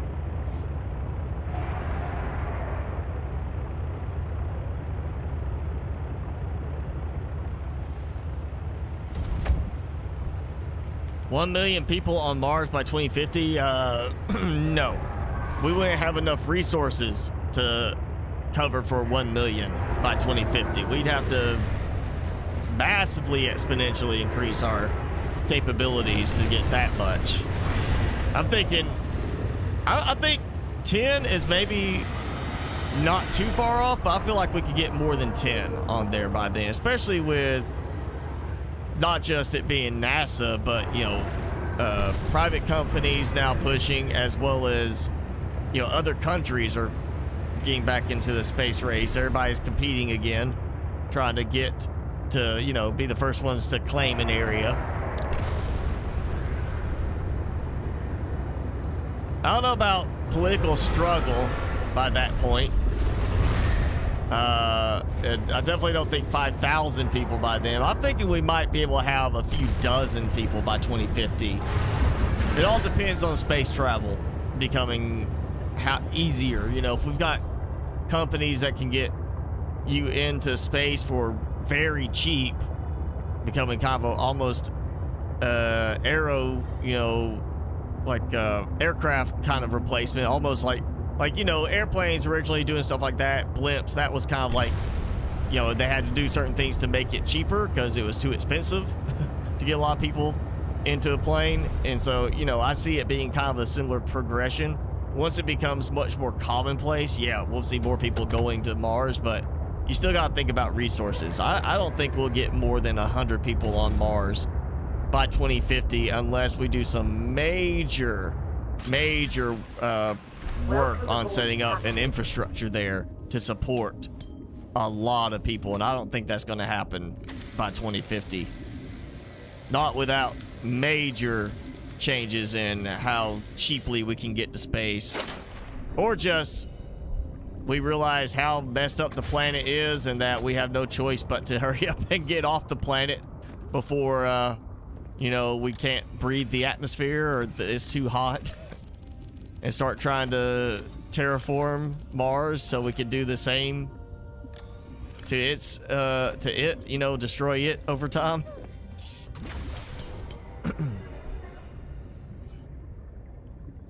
Normal Subnautica, I don't think it's dead. I mean, there's plenty of people that still play it. It's still YouTubers making content for it. I mean, it's more so maybe the modded content. I would not, you know, I've played, was it 3 seasons of normal gameplay, and I was like, yeah, I just can't keep doing this. At least 3 seasons of normal gameplay, and it was like, I just, you play through the story, yeah, it's once, fine, twice, okay, now I'm getting kind of bored with this. Is the building is what keeps it going, and in that case, that's where mods make all the difference. I think I could not go back to normal Subnautica now at this point. It would just be too dull to play normal Subnautica now, because I know the story. I don't need to play for the story. Hey, we got babies again! Taking the whole thing out and restarting everything at least made it work for now. We got some babies in there. I won't have to start sacrificing whole fish again. So the whole fish get to live once again.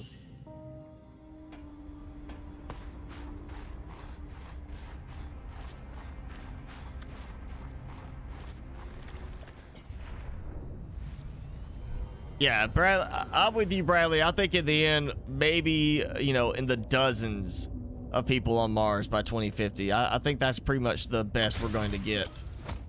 Just because it's not a matter of getting people there, it's a matter of having them be able to live there. And you've got to have infrastructure for that. You've got to send supplies, you've got to send stuff up to try and set things up maybe where they can sustain themselves.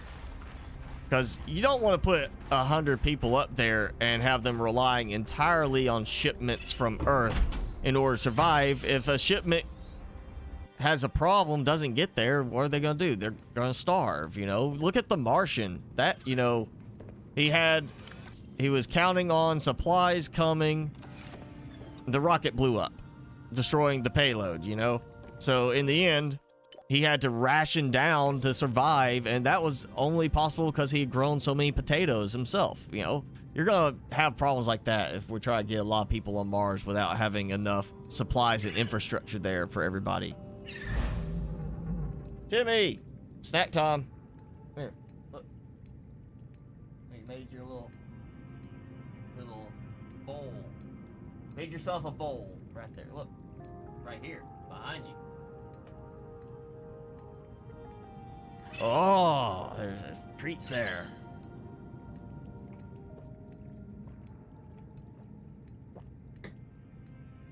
Yeah, ships, if the rockets are reusable, if they get back to doing that, which there's companies trying to do that now, it'll make it cheaper to get people up there, but it's still a matter of you have to have habitation, storage, power. I mean, it's kind of like Subnautica, you know, you land on a alien planet. If the atmosphere wasn't breathable, you'd have to be able to set up stuff so you can breathe. You have to set up stuff to provide food and shelter. It's all the same basic needs you need on Earth, but compounded by the fact that nothing grows on the planet and the atmosphere is not breathable. So you kind of have to have all that. I have not tried Subnautica on console because I have not bought a console in a while. So no, I don't have that.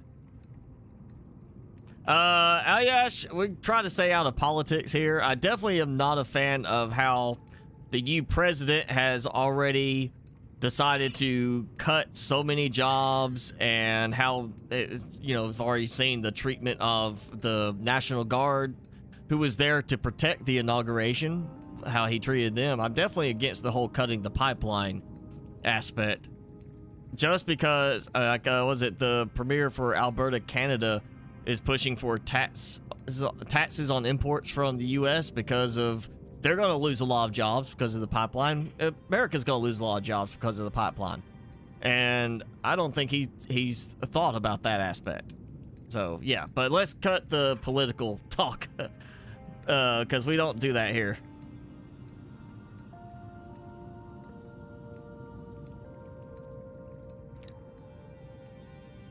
If the oxygen and trees would disappear, take 2,000 years to get to this point, it would cause problems. I mean, it really depends on a lot of variables. What's that series? There was some series that was all about apocalyptic conditions, like what could happen. I can't remember what it's called. Here, Denny. There.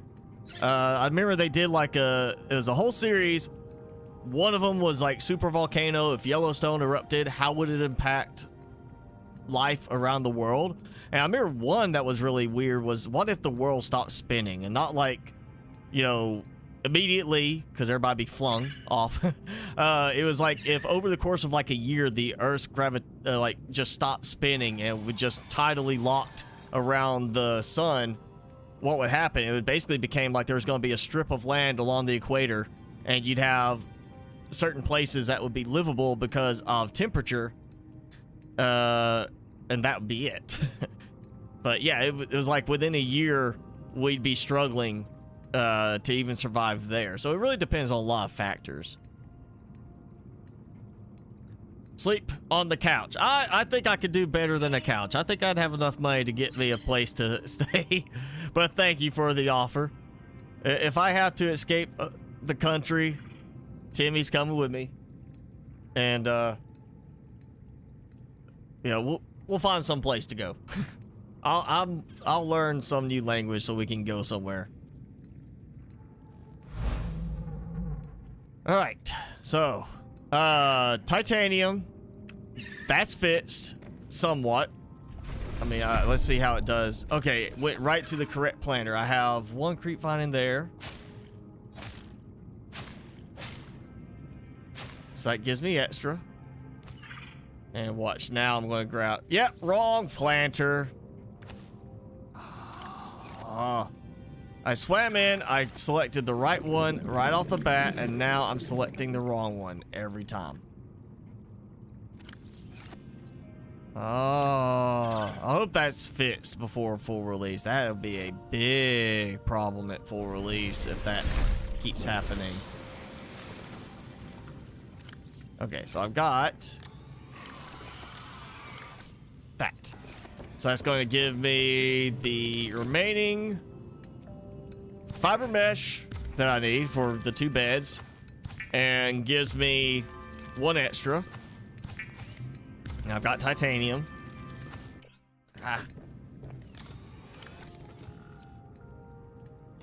So we can get that done. That gives us all the beds. And then, yeah, I just gotta decide how I want to do the lockers. Again, I feel like we should have a foot locker type option. Something smaller, you know, like a chest to go at the end of a bed. I feel like we should do that. We should have that in the game. We don't. And I feel like they maybe don't need that much storage, but at the same time, each one probably wants to have some kind of storage locker. See, I could do it like this, where it's in between each one, but that'll be 2 there and 2 there. Or I can do it to the side like that. You always put it at the foot of the bed. Foot locker. And they stare at that. They can't look over and talk to their friend across from them because they'll have stuff in the way. I feel like we just do like this. Do all the way around like that.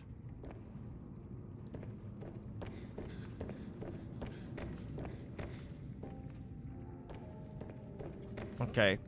I just noticed something there too. We're gonna try and fix. So ladder, perfectly normal. Ladder, perfectly normal. Ladder, not normal.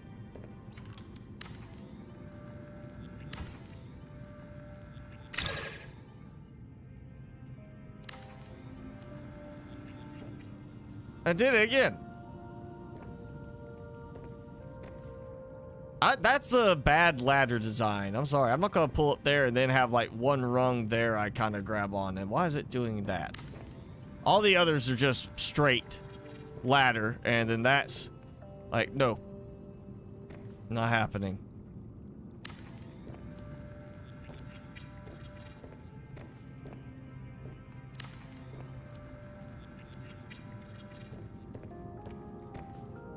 So everybody gets a locker of their own for their stuff.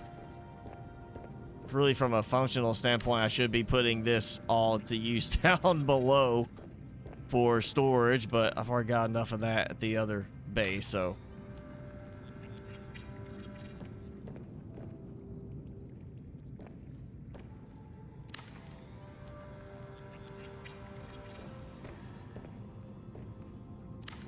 There we go. And of course, I'm short by 1.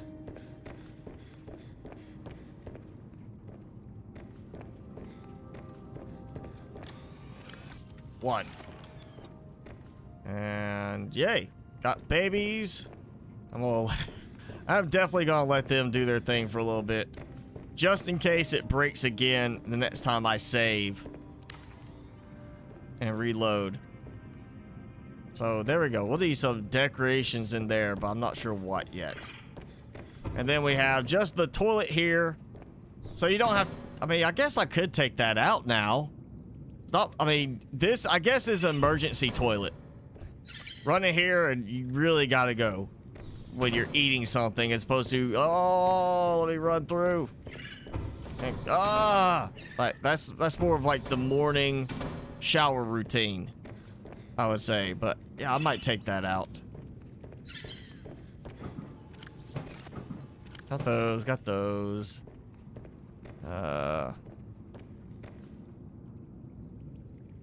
They're doing their thing. Look at that. 1, 2, 3. Yeah, it looks like 3 right now.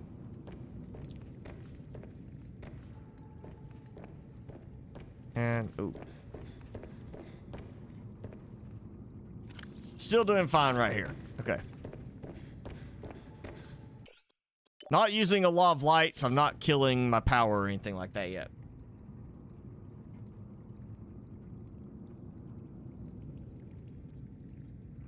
If I had to leave, I would probably try to find like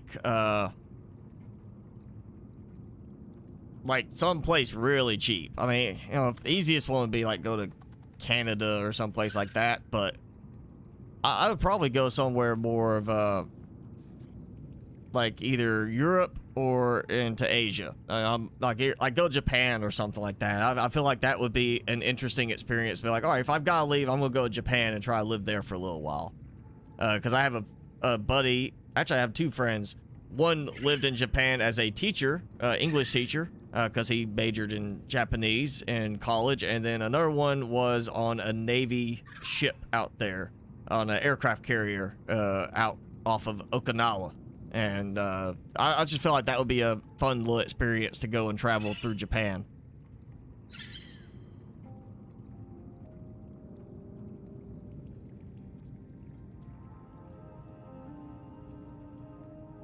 Yeah, it would be really tough to like terraform Mars, just partially because of the fact that Mars does not do well at holding an atmosphere, which is why Mars doesn't have an atmosphere already. You found a PC that cost $1,100 for an i7. What? No, that's not right. If it's a 10,000, it's not an i7. I mean, there's 10th gen, but I don't think they have a 10,000 code for an i7 one. It'd be a 10 something plus 16 gigs of RAM and a 2060 with 480 gig SSD. And that would be an extremely good price, and I bet it's probably a scam. I don't think that would be it depends on where you're finding it. I don't think that's a good price, especially with graphics cards being as expensive as they are right now.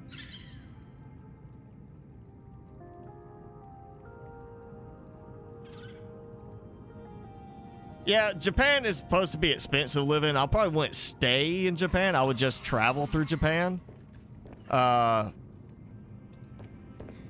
mean, if I really wanted like cheap, I'd go, you know, someplace, you know, where it's a lot like a lower living cost, but at the same time, I know I'm gonna get there and have like not the best internet options in some of those places. But yeah, I'm not expecting to have to leave anytime soon. I don't see that being the case. You know, anything I have to worry about. If I choose to go, it'll be a case of I'm choosing to leave to travel, and I would just be visiting. Probably wouldn't be bringing Timmy with me. He'd just let him stay with my parents.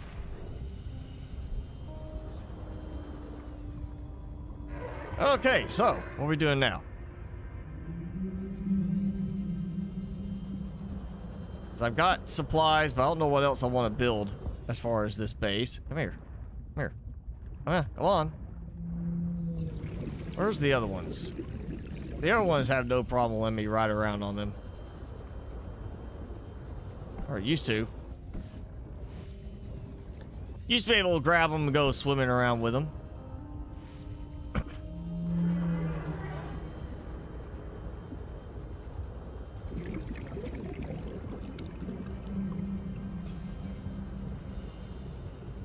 Actually, I'm gonna grab you.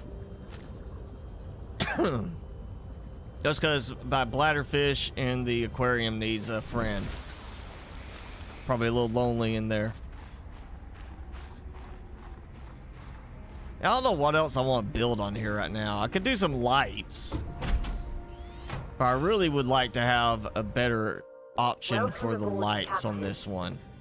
So I feel like we should have lights we can mount that can be positioned to aim downwards on the outside of the base. I feel like that's oh yeah, we got this room too. I just need to do something here.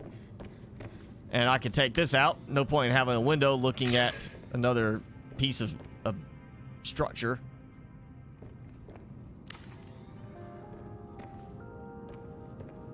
And then what was that? Oh yeah, the observatory. You can see some of the greenery over there, kind of showing because of the visual glitches.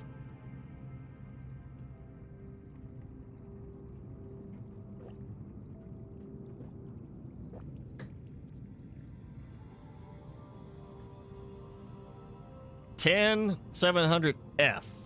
Huh.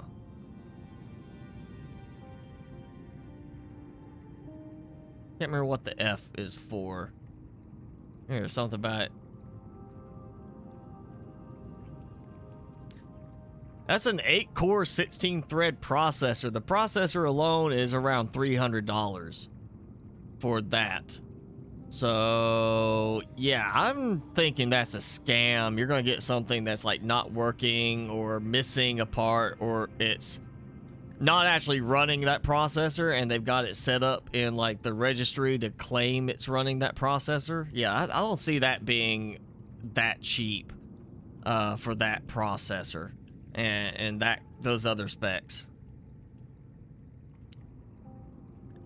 Say, I would not mind visiting, like, you know, through Europe, like Czech Republic, all that, but I'm kind of like, since the lockdown and everything, I've kind of like, I haven't had any alcohol other than some wine occasionally, and I'm not like wanting to get, like, I'm trying to cut down on how much I drink now anyway. It's on Best Buy for that price.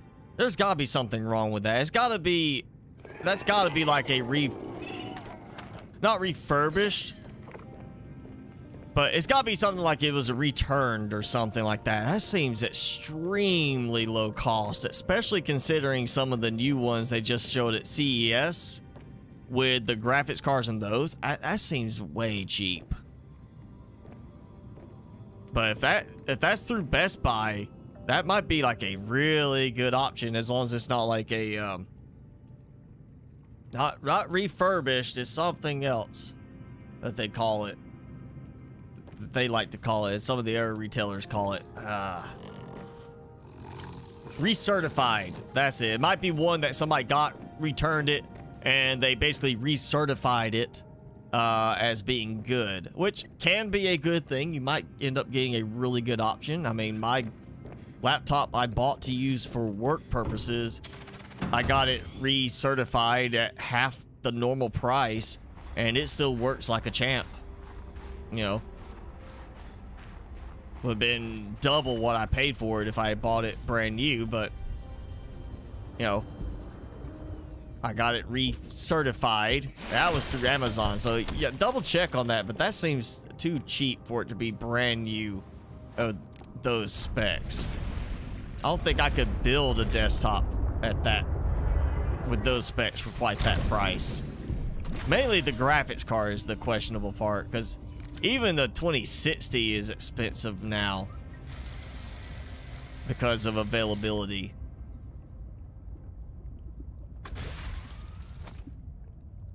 Oh wait, I gotta make one thing. Where is it? Where is it? What is it? Hydraulic fluid, yeah. Creepvine and 4 gel sacks. Well, I got Creepvine and I got gel sacks. Not sure if I'm gonna have 4 available, but I can get some. Well, I can't get some on the way, so I'll have to make the fluid still. That bothers me at that bridge reset again. I'm wondering if that's like maybe a bug that's part of why this is acting goofy.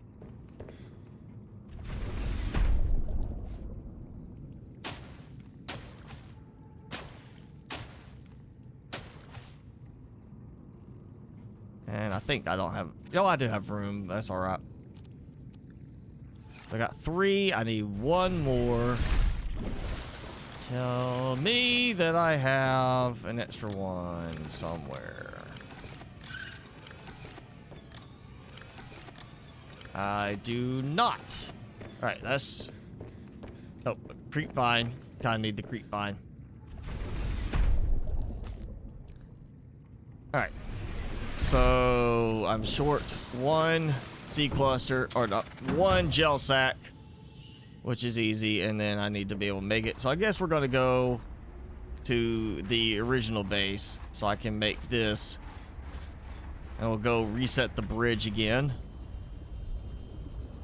and do some walking around in the ice spires, try to get some more titanium for the new base.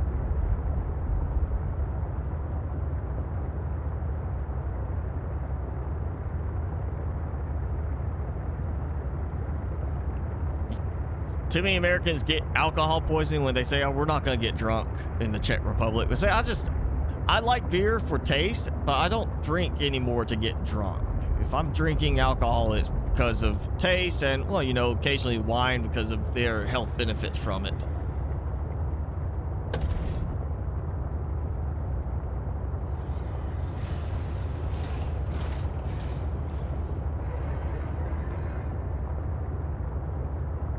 Now, see, Prague, I would not mind visiting. That would be, you know, fun to, you know, go to like some of the big cities. I feel like if I could ever afford it, not just money-wise, but the time to do it, and it would mean being away from Timmy for an extended period, I would do a like round trip, start in Europe, start in Spain, and go Spain, France, England, I'll do Germany, Austria, Sweden, Switzerland,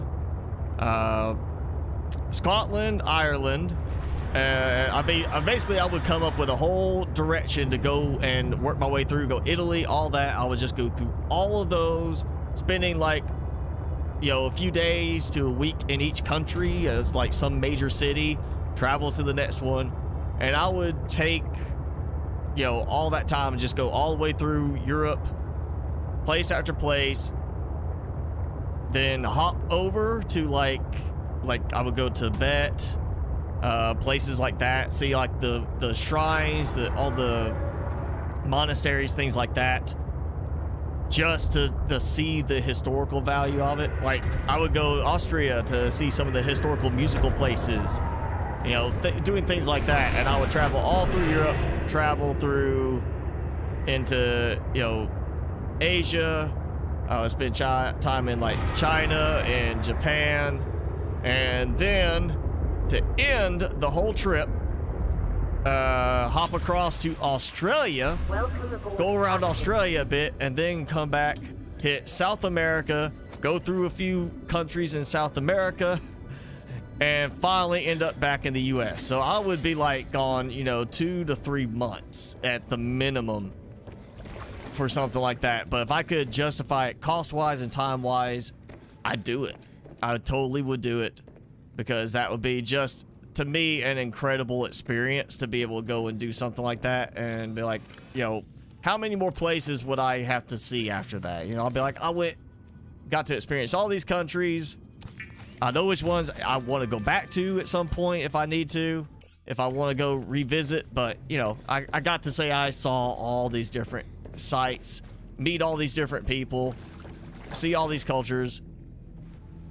That would be my thing right there. That'd be like, you know, that I should have put that in, like, if I got like $100 million in that question, that would be something else I would do. I'd be like, yeah, I'm going to travel all the way around the world and see all these places.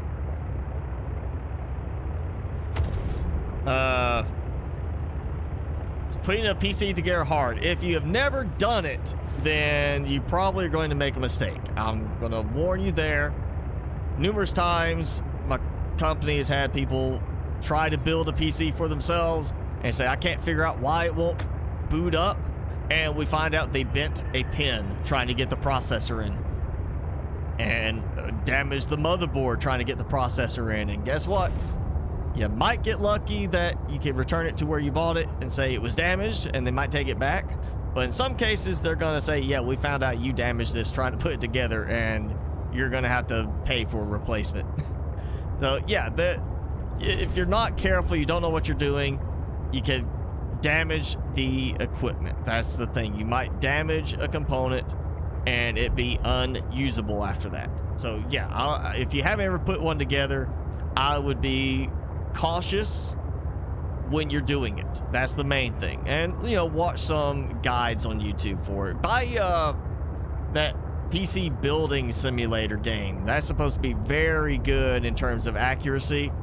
And people have posted reviews saying that they bought the game, played the game, and it helped them learn enough that they got a job as a computer repair and building tech. So, yeah, I would say do some research, do some practicing, you know, if you can, before you try to build a really nice one. If I am able to visit Prague, I will let you know. If I visit, do like a big travel type thing, I will say, hey, I'm coming to this country. This is where I'm planning to go visit. Who is in that area, and I'll meet people too. I'll make it a point to meet, subscribers, that are in that area. Maybe do like a special meet type thing where we'll be like, hey, we're gonna hang out at this bar this night, or we're gonna meet up at this place, and grab dinner and drinks or whatever. I would totally do that kind of thing, because for me that would be fun. I think that would be more enjoyable than me paying to travel to like a YouTube conference or something like that, or like one of the video professionals conference. Yes, there's value in meeting people in the profession, but I feel like I would enjoy it better like getting to meet you guys, come and hang out with people that watch the content, that join in on the live streams. But it's also be more about meeting you, because I would come meet you. Same thing as Andrew Zimmern, Bizarre Foods. That's the one I watch. Oh, it's still powered. I didn't need that. It just got reset on that. Well, great. Okay, should have checked this earlier. Yeah, Andrew Zimmern said one of the best ways to learn about a culture, to experience a culture when visiting a new country, is to eat with the people that live there and eat like the traditional style. So I would be hitting up people saying like, hey, I'm coming out here. I'll hit you up, say I'm coming to Prague. Show me the sights, but also let's do like a traditional home cooked type meal type thing. Show me the food markets, stuff like that, where I can really experience the atmosphere. That is for me more the value of traveling to a new place than I'm gonna go look at just historical sites the whole time. Yeah, visiting the Louvre in Paris, see the artwork, great, but going to a proper French bistro or getting to eat a proper French dinner, home cooked dinner, this style, much more valuable to me, because that's really experiencing that culture as opposed to just seeing some art on a wall that I could technically see and get most of the value looking on computer screen. But that's something in the future for me. We'll have to make a bit more money first before I can justify that sort of travel. Not because of cost, but also because if I'm not working my job, I'm not making money there. So I'd have to have money to compensate for what I'm spending plus what I'm not making while I'm gone. So yeah, it'll be a while before I do something like that.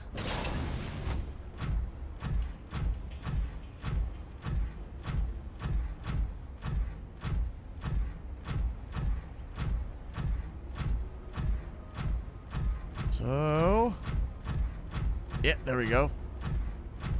I think that is also a spot over there I can get some more. Let's see.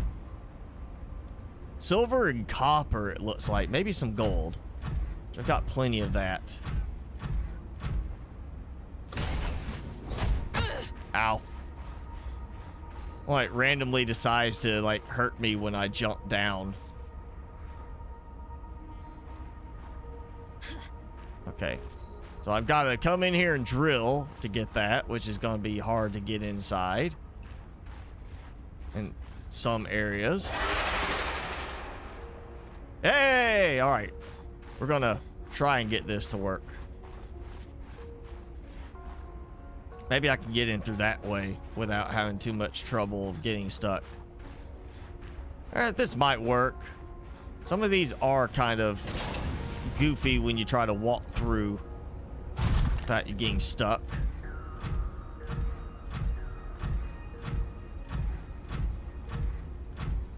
This one, yeah.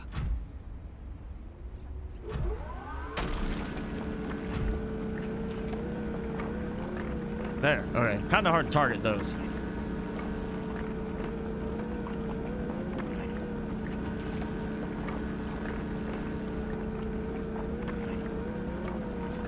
How to find a good PC for a cheap price. Do a search on eBay.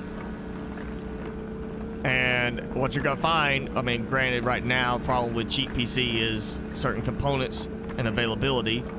But if you can find like somebody that's just, you know, there's gonna be plenty of people that are selling stuff that, you know, fell off the truck kind of thing. I can tell you that.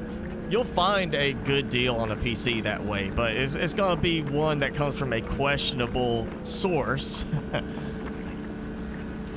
Because I have, you know, I don't buy those, but I have bought some of the stuff I use for like server equipment. I have bought very cheap because it was available, you know, refurbished as super cheap.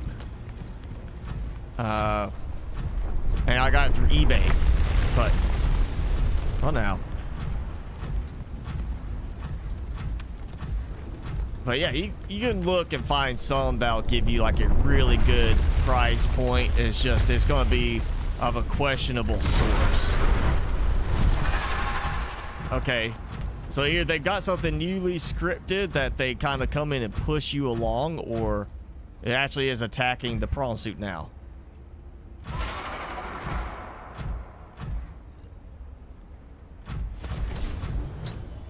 And I'm just waiting to get stuck.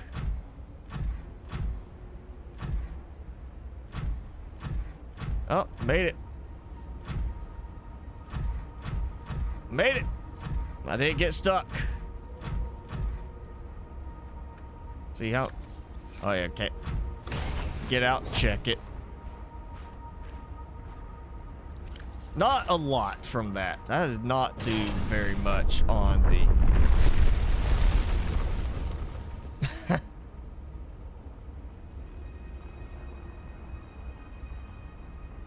If I could wait 3 years, you drive me around your car, okay. You got me covered in Slovenia, all right. GoFundMe page. I'm not gonna do a GoFundMe page, but I am looking at something kind of like, not Patreon, but similar to Patreon soon, that I'm gonna be doing maybe some more of the vlog stuff on that.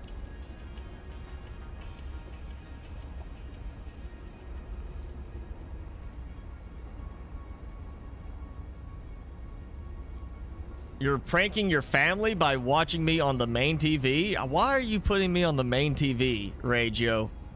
And I'm calling you out right there, Ragio. Yeah, I've heard, you know, well, not specifically Prague, but there are places in, you know, certain countries that, you know, like to take advantage of tourists. Not specifically Americans, but tourists. And of course, there's always that whole aspect of people who, you know, have that fear of going to a foreign country like that because of the movies, you know, the Hostel movies. But yeah, I that's one of the things I would be cautious. Like, I'm not gonna go buying crazy stuff in another country. I'm gonna sit there like, oh, hey, you're selling me a Rolex for... No, I wouldn't buy that kind of thing. I wouldn't do that, but I know there's people who go and try to pick up stuff like that in other countries. I would be more like, I'm going to go and hang out, eat food, experience the culture aspect. That's really more of it for me, is the culture, you know, not so much like what can you buy there, what fancy places can you go. Not, I mean, yeah, there might be like some expensive restaurant to check out because it's supposed to be a really good place, but I'd want to experience more of the like real food in a country. Free for me? I would not do that to you. I would be paying.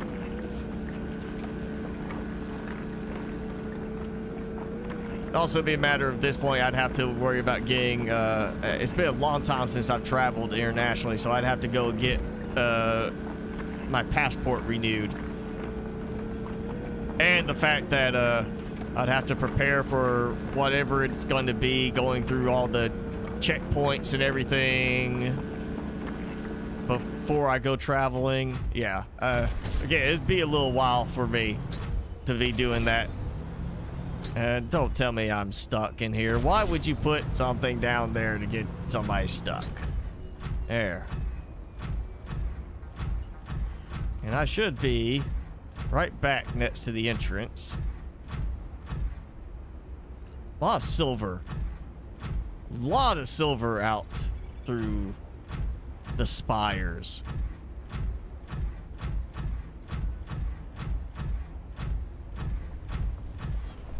Oh, where is he? Oh yeah, one of those scripted animations, not actually an attack. Oh yeah, that's the air spot I found.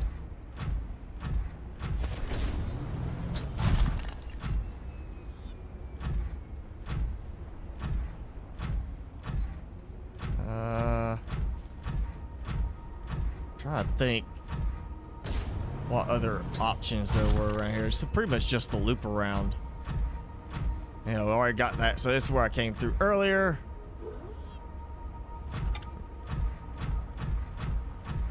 I want to see, not so much the original game, though it would be good to have it in the original Subnautica. But I want to see somebody make a mod, if it's not already done, for the prawn suit to make it more like the exomech in No Man's Sky. Mainly the aspect of you actually have jump jets that let you fly. I'm not talking about like just flying wherever you want, but like the jump jets actually work above water. Or we have a different upgrade we can install to use above water. I really feel like they need to do that. We need somebody to come up with a nice mod to make this more like the Minotaur, and that, you know, walk along a nice big quick jump and jetpack across an area. I know the devs won't do that because what happens when you get that? You don't need to worry about the bridge. You can jump across the bridge. But yeah, I want to see that happen. I want that functionality for my type of enjoyment, for a lot of people's type of enjoyment in the game, is be able to move this around and have it be more functional.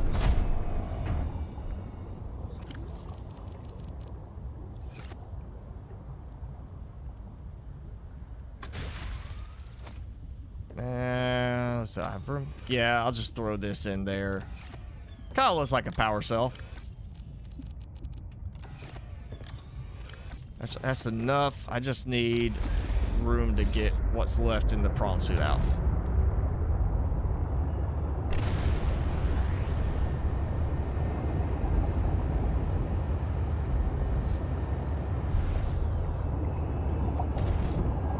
Online multiplayer is coming? Not for this.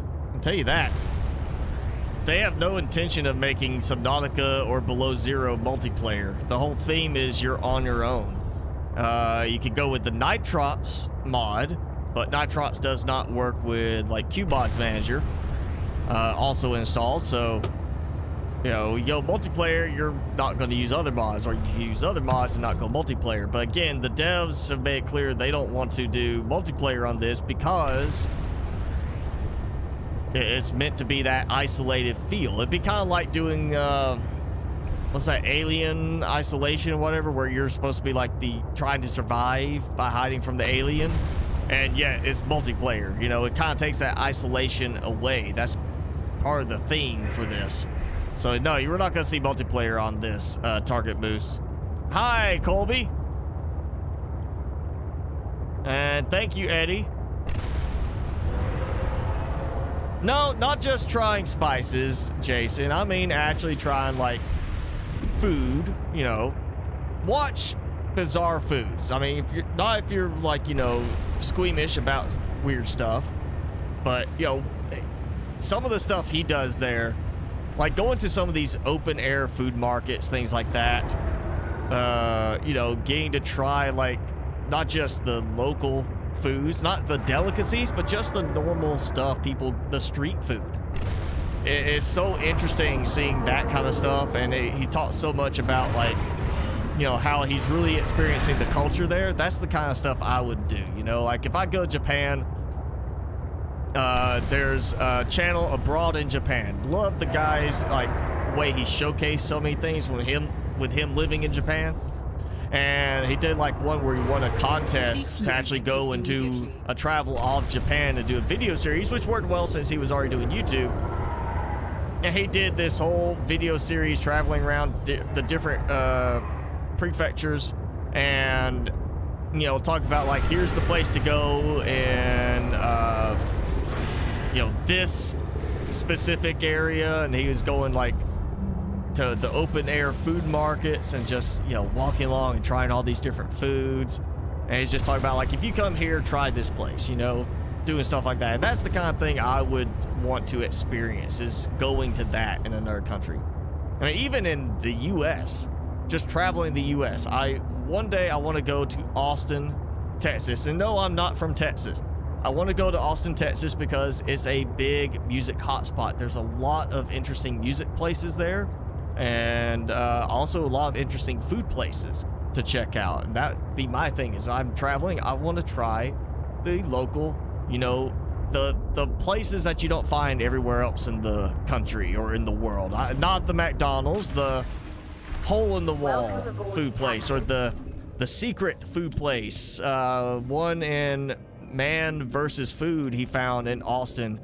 I can't remember the name of the place, but it was a hostel, and in the lobby there's a bookcase that has a little handle, and you pull the bookcase aside, and it's actually a secret entrance into a restaurant that is themed after what it used to be. It was a speakeasy there, and they themed the restaurant after it being like the style of a speakeasy, you know. And it's such a cool little atmosphere, and I want to go there and try that place so badly, just because of the styling to it. You know, it's not, oh, eating McDonald's.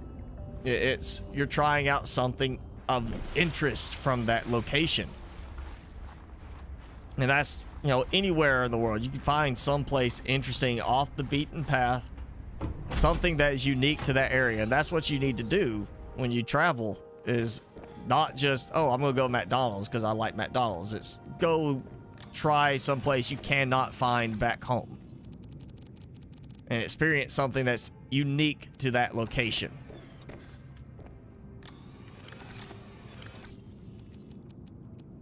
And got some, you know what, we'll put the food and water up here as part of this. Why not? I don't really need it. There goes. And oh, 2% or 2 points on my hydration. Vital signs stabilizing. That's it. 2 of these, didn't even use all of them, and I went from 2 to 100 on that. That's all you need. Some of the fevered pepper plants.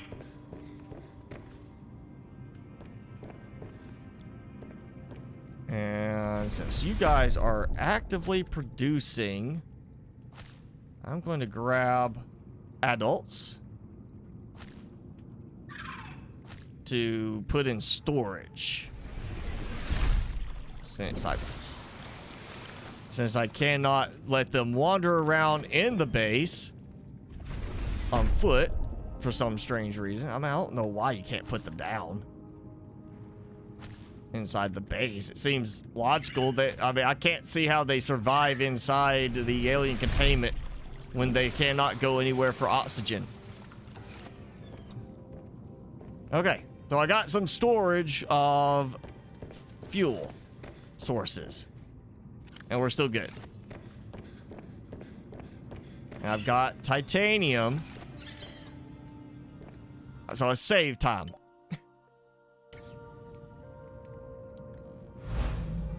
Gimme, wake up.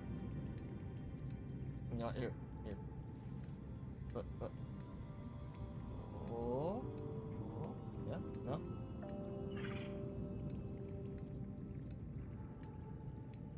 There we go. I'm putting the wrist there. You gotta look around. Is the multiplayer modding good? I have not used it. This is not a multiplayer game for me. I prefer this single player.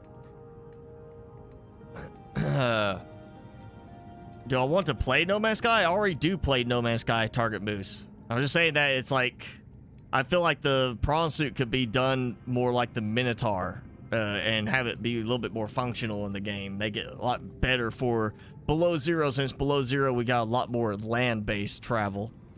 I am not from Utah. I feel like that's one. You're like pulling that joke from the South Park guys. You know, why is it one of the movies, or a couple of movies I think, where it said, like, where are you from? And they're like, I'm from Utah, and everybody goes, "Aw," like it's up like horrible for you. I do not live in New Orleans, but no New Orleans. I haven't even been there before, but I do like Cajun stuff.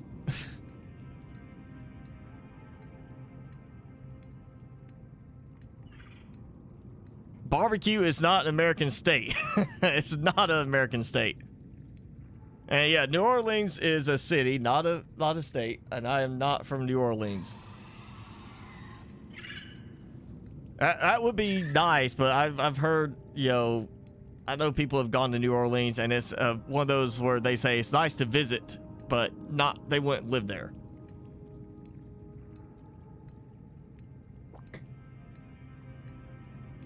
Kind of like I lived for a while, for a few months in Nashville at one point. And it's a nice place to visit. I just could not live there again. It was just the traffic in certain places is just awful. And just getting places, I could not do that. But Nashville is a nice place to visit.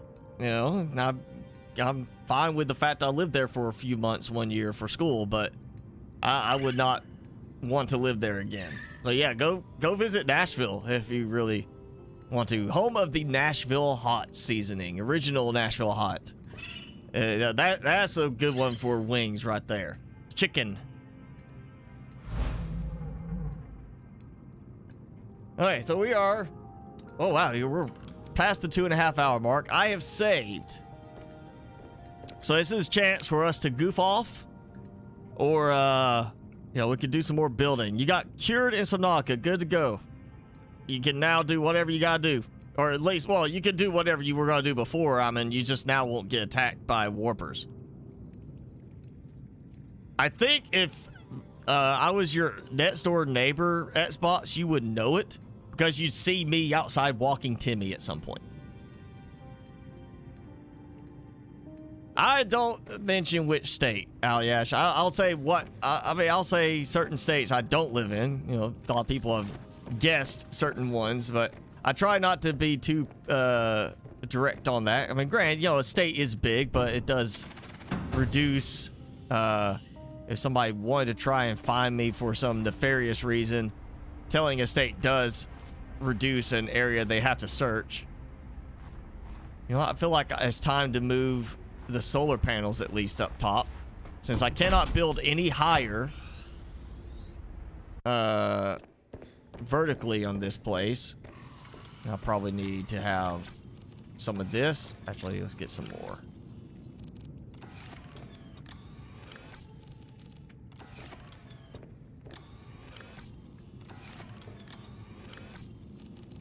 There we go. That should be good to get started. So I can't build vertically any higher. This actually worked out. I can put a hatch here. Don't have to add another connector. So yeah, cannot build any higher. You see a little bit of that yellow clipping there. I was wanting to build over that, but I didn't build far enough over apparently. So can't build any higher there, but I can try to get up a little higher. Actually, dangerous weather approaching. I'll do this. Seek shelter. So that's not going to work. Let's see if I can do this quick enough before I freeze. It's trying to kill me.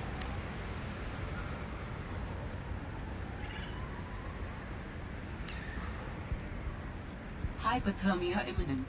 Yeah, I got that. Oh, no.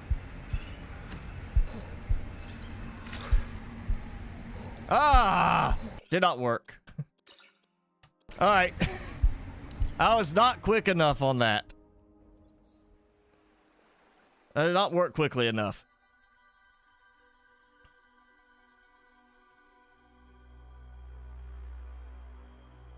Kozel is your favorite beer. Again, I haven't had... I'm gonna say it's probably getting close to a year now since I've had beer. I've had wine. It's been even longer since I've had regular liquor. But I'm gonna say, yeah, it's probably been close to a year now since I've had beer. And what I'm going to say, if I remember right, one of the last ones I had that I really enjoyed that was European was Einstock, which is, well, not really Europe. I guess you could say European. It's Icelandic beer. Einstock, I want to say, was the one I had. And then there was another one that I cannot remember the name at all now. But it was... it was Belgian. And one of the things that stood out for me with that is it was a Belgian beer, and it was brewed at the oldest active brewery in the entire world. The longest actively used brewery that was still functioning, at least at that time. It was brewed there, and I can't remember the name of it, but it was really good too. That was another one, but yeah, it's been a long time since I've actually drank under a normal circumstance. Just with everything that's been happening, you know, no bars to go to. Everybody was closed. And my wallet has liked it a lot better that I haven't been going out and spending money on beer and alcohol as much. You know, it'd be great if the hatch would actually let you choose between the traditional versus the new one, because that did kind of cause me a problem when I was trying to get in. If it didn't do that, I could have got around and climbed on top more easily. So, solar panels.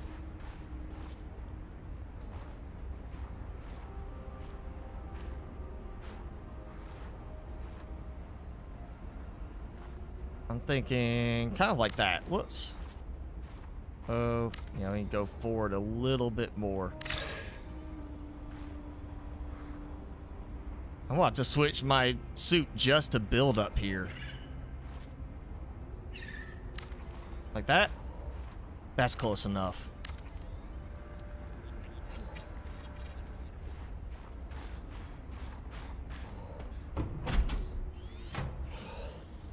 It's not pretty, but it'll let me get up here and do some building.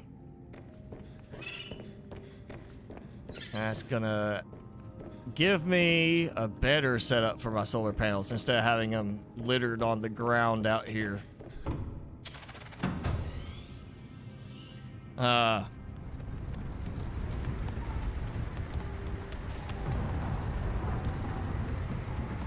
P.O. box? Nope, I don't have a P.O. box. Probably should get one. But I just, you know, I'm not asking anybody to send me anything. And if you like the content, watch the videos, you know, let the ads play, or, you know, donate, become a member, kind of thing. I don't like it, like, you know, seeing these streamers, they're like, hey, thank you for sending me this, you know, new keyboard or something like that, you know, especially, I know there's a lot of female streamers that get that kind of thing happening. I'm not a fan of that sort of thing. You know, it's like those, granted, it's different with streamers, but I know somebody who at one point created a female character in World of Warcraft with a female, you know, female design, female name, and pretended to be a girl because guys were just like, hey, let me buy that cosmetic for you and stuff like that, and just got so many gifts, had so many guys saying, here, I'll take you, I'll help you with all your quests, everything. And I hate seeing people do that. And I totally dislike that whole aspect of it. So yeah, I don't expect anyone to send me anything or do anything like that. Like, that just kind of gave me a bad you know, bad feeling on that whole thing. Like, that's... Hypothermia imminent. Oh, I'm gonna get this quickly. Come on. Just open the door quicker. There.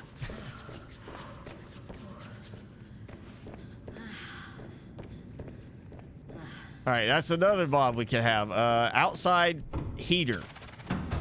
Like No Man's Sky, you don't even need that in No Man's Sky, and they have it. This game, we could use it, and we don't have it.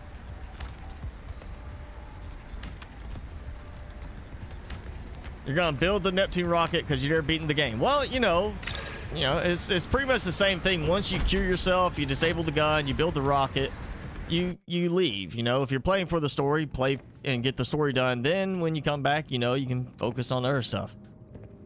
I'm at the point now I'm making sure I get the rocket built as part of a base before I get to the point that it's so laggy it's like a pain to try and build it. Plus, it's in the theme of my current base, so... But yeah, I've done it a few times where, you know, I've beat the game and I just, you know, didn't even worry about a game save where I actually finished with the rocket because I've already done it enough times. You know, I'm more focused on the building aspect now. Of course, with Below Zero, I can't finish the game because the story's not completely implemented yet. Alright, that's a few right now. That'll last. Yeah, 950.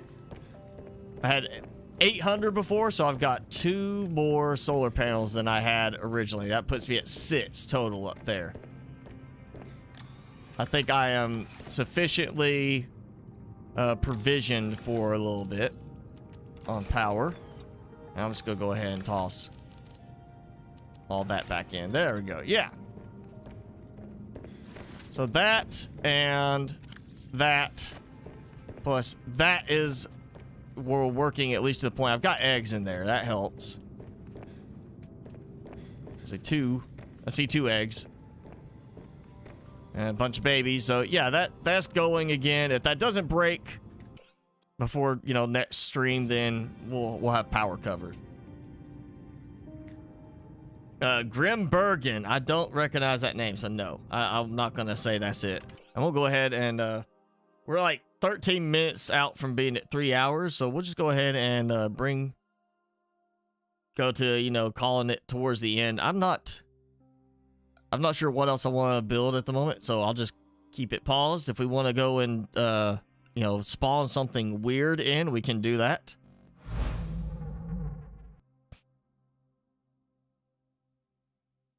Minus 40 Celsius weather. No. Not that I'm aware of. No. Yeah, female privilege. Well, not female privilege, but, you know, just the fact that guys are, you know, going to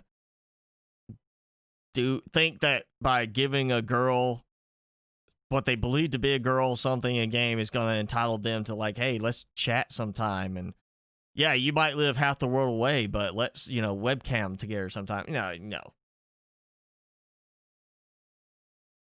I don't like that. Let me see if I can figure out that beer, which one it was. It's been a while since I've had it.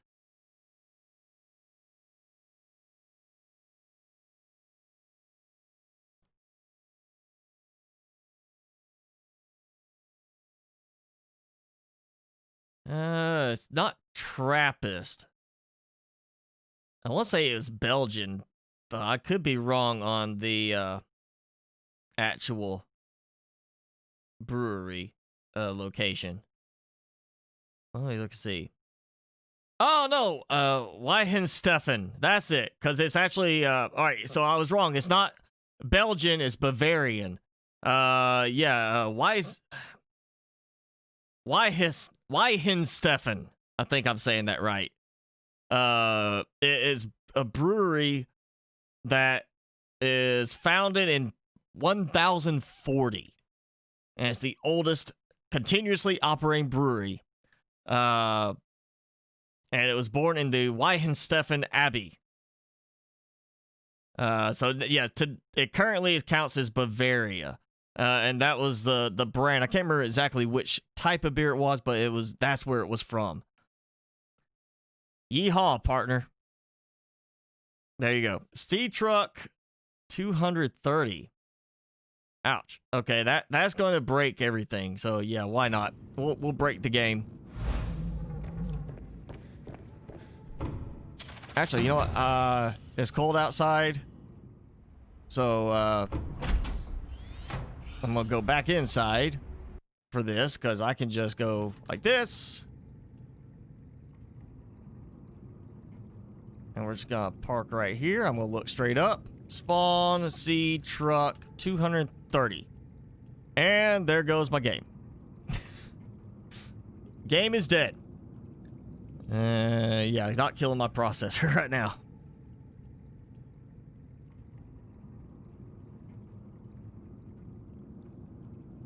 Are you sure about that? Because, I mean, I'm looking it up. It depends on where it is, but the Weihenstephan Brewery is in Bavaria, and that's since 1040.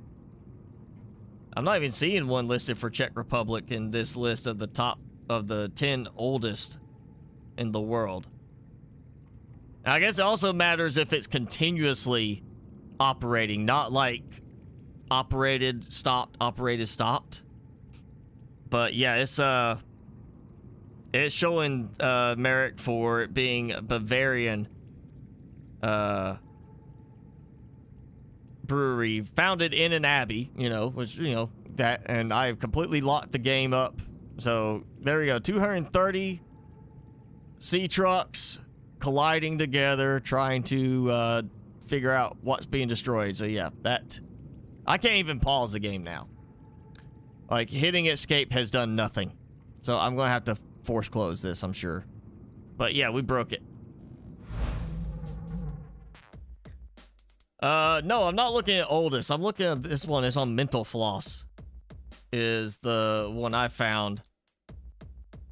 But yeah, I remember seeing that. Weihenstephan. Let me see if I can actually spell it when I look. Yeah, there's a bunch of places saying that it's the oldest brewery. Mainly because, okay, yeah, I see where there's claims being disputed. So you might be referring to that. But yeah, it's founded in 1040 and Freising, Bavaria. And apparently it is disputed that they are the oldest brewery. Let me see if I can find that. Anything further about that.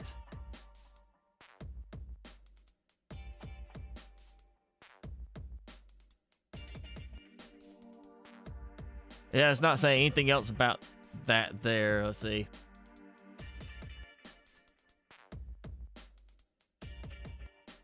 Apparently somewhere somebody disputed that that's not correct, but I'm not finding anything about what brewery they're saying is the oldest one instead on that.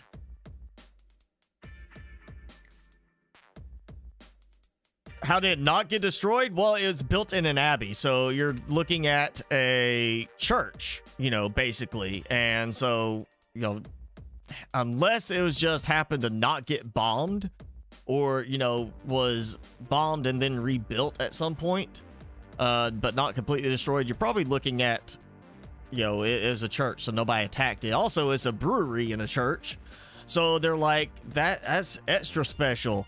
And we know Germans are going to drink, so they're probably not wanting to blow up a brewery during a fight. So, yeah. You should be on the list. Your brewery is from 1348. I did not see it on the list for Czech Republic. Let me look again. That, of course, it may be that, you know, this article missed that one. There is another one in Germany. It says here, the Weltenberg Abbey Brewery was founded 10 years after the Weihenstephan one.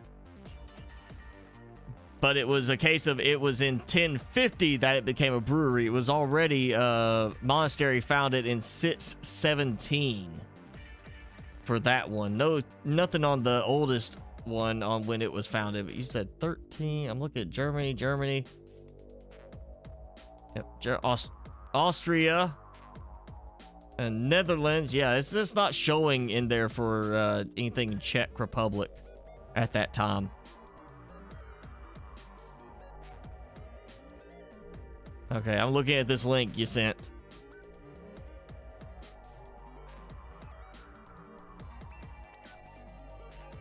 Yeah, so your oldest company still in operation is brewery. Yeah, 1348. Yeah, it didn't say anything about that in that article, so they probably just missed it. But yeah, the Weihenstephan one I've seen in a lot of different places as being the oldest brewery. So, yeah, but I remember trying that one. I really liked that beer, and then again the Einstock, which is an Icelandic beer. It was another good one. There you go. And then there was one of my favorite ones, which is probably not I'm pretty sure it's an American beer. Well, an ale, but it's a Golden Monkey. Because the name is funny, you know, Golden Monkey. It's the Golden Monkey. It's the Golden Monkey, like the Golden Child, you know, of beer. And it's 9.5% alcohol. So I don't drink a lot of those when I've had those. But yeah, that's a good one. And it's an ale type beer. So definitely more of one that I think maybe for your European standards, you might like it.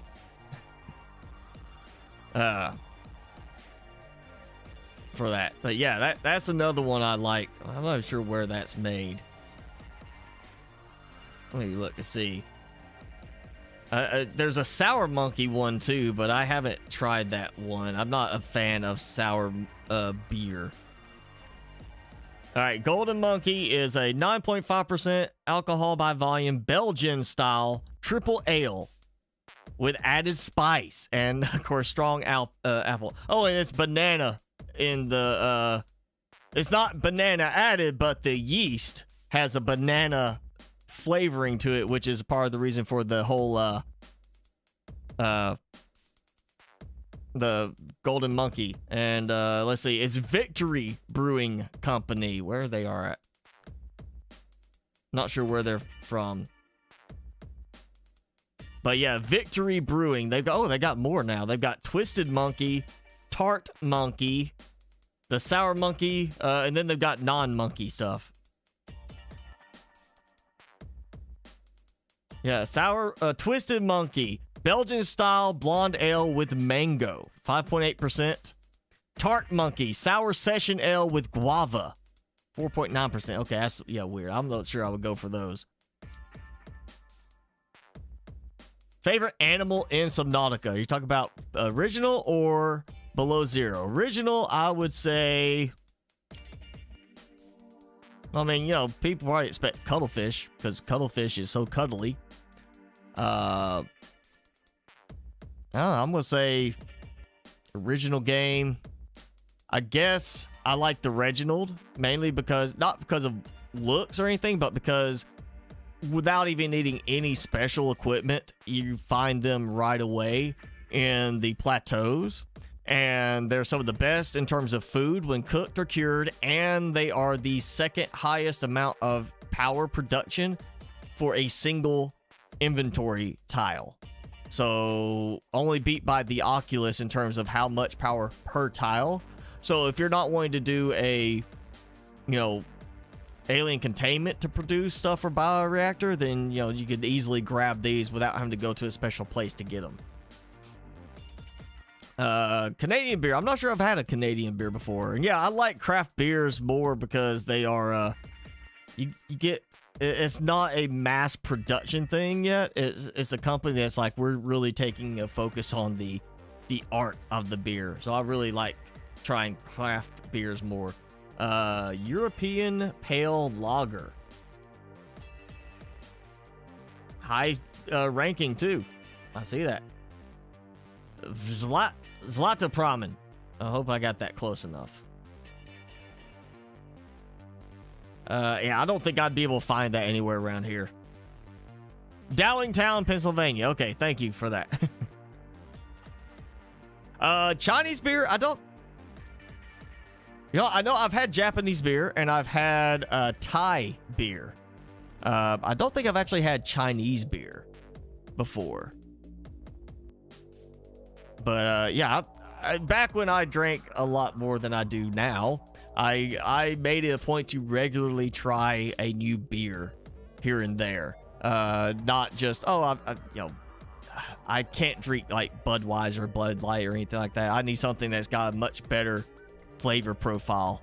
But yeah, again, since things kind of went into lockdown, I haven't had beer in a long time, in months. And I'm not exactly missing it. No, I haven't had Russian beer. I definitely, you know, I don't miss getting drunk to a stupor point. I can say that.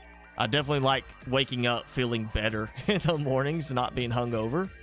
Yeah, I'm definitely liking just, you know, being healthier overall, trying to take better care of myself. But I do miss the, you know, the flavor aspect of it. There are some beers that paired really well with food, just the same as wine does.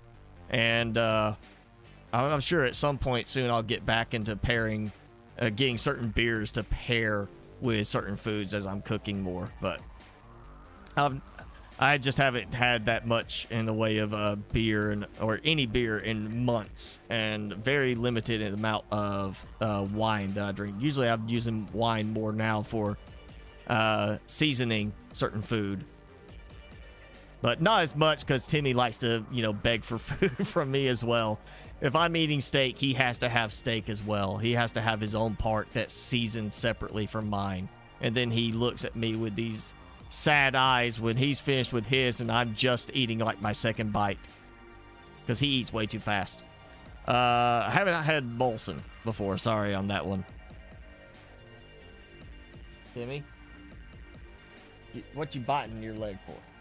Here, want that? Yeah. Fine, I'll put it here. Desert Fog IPA from New Mexico. I am not a huge fan of IPAs. Not really a fan of IPAs. I've had them, but I'm just not huge on. There's a very select one or two that I've had that I was like, okay, I can tolerate this as long as I drink something different afterwards. I'm not a fan of the IPA taste profile.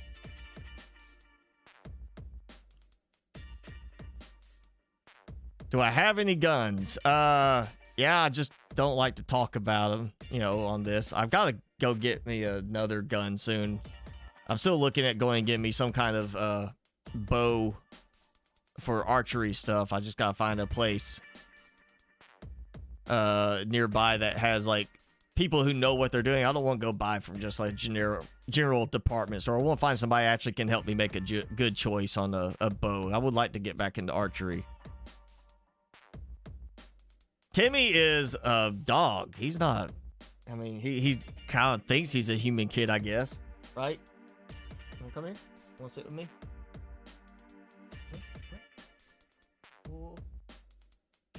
Oh! You're getting fat. Ah. He is 5 and like a half now in dog years, right? We go by dog years for you. He's old enough to drink in human years, as far as that. No, human years, he is 5.5. Dog years, he's old enough to drink. Yeah. Right. Look at that. Ooh. He's just like, I don't like being held up like this. Let's see. Let's show it. Can we show your little scar spot? Look up. Look up. Look. He's got his little scar spot here that has never grown any hair back in. It's just, since they had to shave it to do his surgery, it's just never grown back in. So he likes to have it scratched. It's a very itchy spot. Ion batteries do have much more power in them. I just, you know, It depends on the, you know, resource availability. In original game, once you get to the you know, the containment facility, you can go in there with a prawn suit and drill and get ion cubes to make ion batteries, ion power cells, and the rate is 5 times more storage than what you get in the normal version. But you know, you go through a lot of ion cubes to make them, so make sure you got everything else covered in terms of ion cubes before you start burning through all your ion cubes for batteries and power cells. No, he's getting heavier, I think. He likes his snacks, and he, like I said, he likes food when I cook it. So like tonight I'm cooking salmon fillets, and he's gonna get half of a fillet for himself. He likes salmon too. He likes interesting stuff. He does not like veggies. He's very picky. He will eat the occasional little bit of lettuce, but he doesn't like eat like some dogs will eat, like, you know, beans and stuff. He won't do that.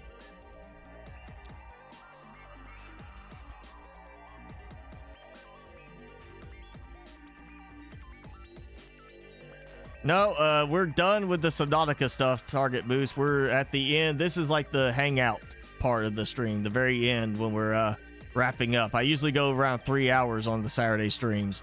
Plus, Timmy's getting to a point I'm sure he wants to go outside, do some doggy business. And it's actually nice and sunny enough today. Even though it's cold, we might get to play a little bit. Right, Timmy? He's like, I just want to go outside. Let me down from here. Oh, You want to talk? Little Tiny Tim podcasting time? He's like, no. He just wants to go. All right, jump down. Shake. Yeah, he's ready to go. The Discord thing, yeah, actually that was on Bradley's. He didn't have it tied between his YouTube and his Discord thing. Since he is a member, he gets special extra privileges on the Discord, and it ties in through an integration between YouTube and Discord. So he fits it on his end.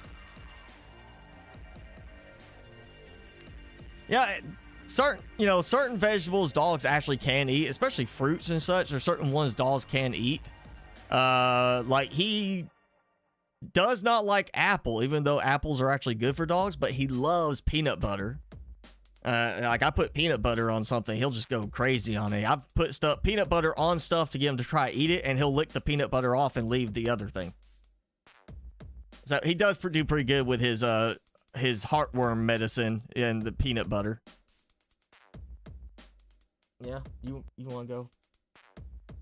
You gonna high five? Yeah, high five. You shake hands. Can you jump up? You wanna jump up? No? Can you stand up? Stand up. You got burps? He's burping at me. No, he's giving me that dirty look now. He's like, come on, man, let's go. All right, so yeah, we'll go ahead and wrap it up. We're past the 3-hour mark, and Timmy's just like, yeah, he wants to go outside. He is ready. He's stretching. He is limbering up. He heard that word. He's like, yeah, let's do this, dude. So yeah, thanks for hanging out, everybody. Of course, Merrick, Bradley, I know Jason, Xbox, of course, all, you know, my mods, my members, thank you. I've got to get something set up for just like having all the names go through for everybody, because it's now at the point I can't go back through and read everybody's names off anymore at times. But yeah, thank you all for hanging out. Glad to have everybody, you know, that has you know, joined in today as a new subscriber or new viewer for us, and everybody that has finally caught up for the first time to watch a stream. Glad to have you. The VIP membership for Discord, yeah, it should just trigger when you do the membership thing. It gives you VIP access on Discord for that. But if need be, there should be one of the mods there to be able to check it too, if not. Yeah, sorry, Entity, you just arrived at the end, but yeah, we're gonna go ahead because Timmy is like he is eager to get outside and do some doggy business, right? Yeah. But thank you all for hanging out, and I hope you all have a good day, good week. Of course, normal video schedule this week, and normal live stream schedule. Stay safe, don't get sick, and go have a good time. We'll see you next time.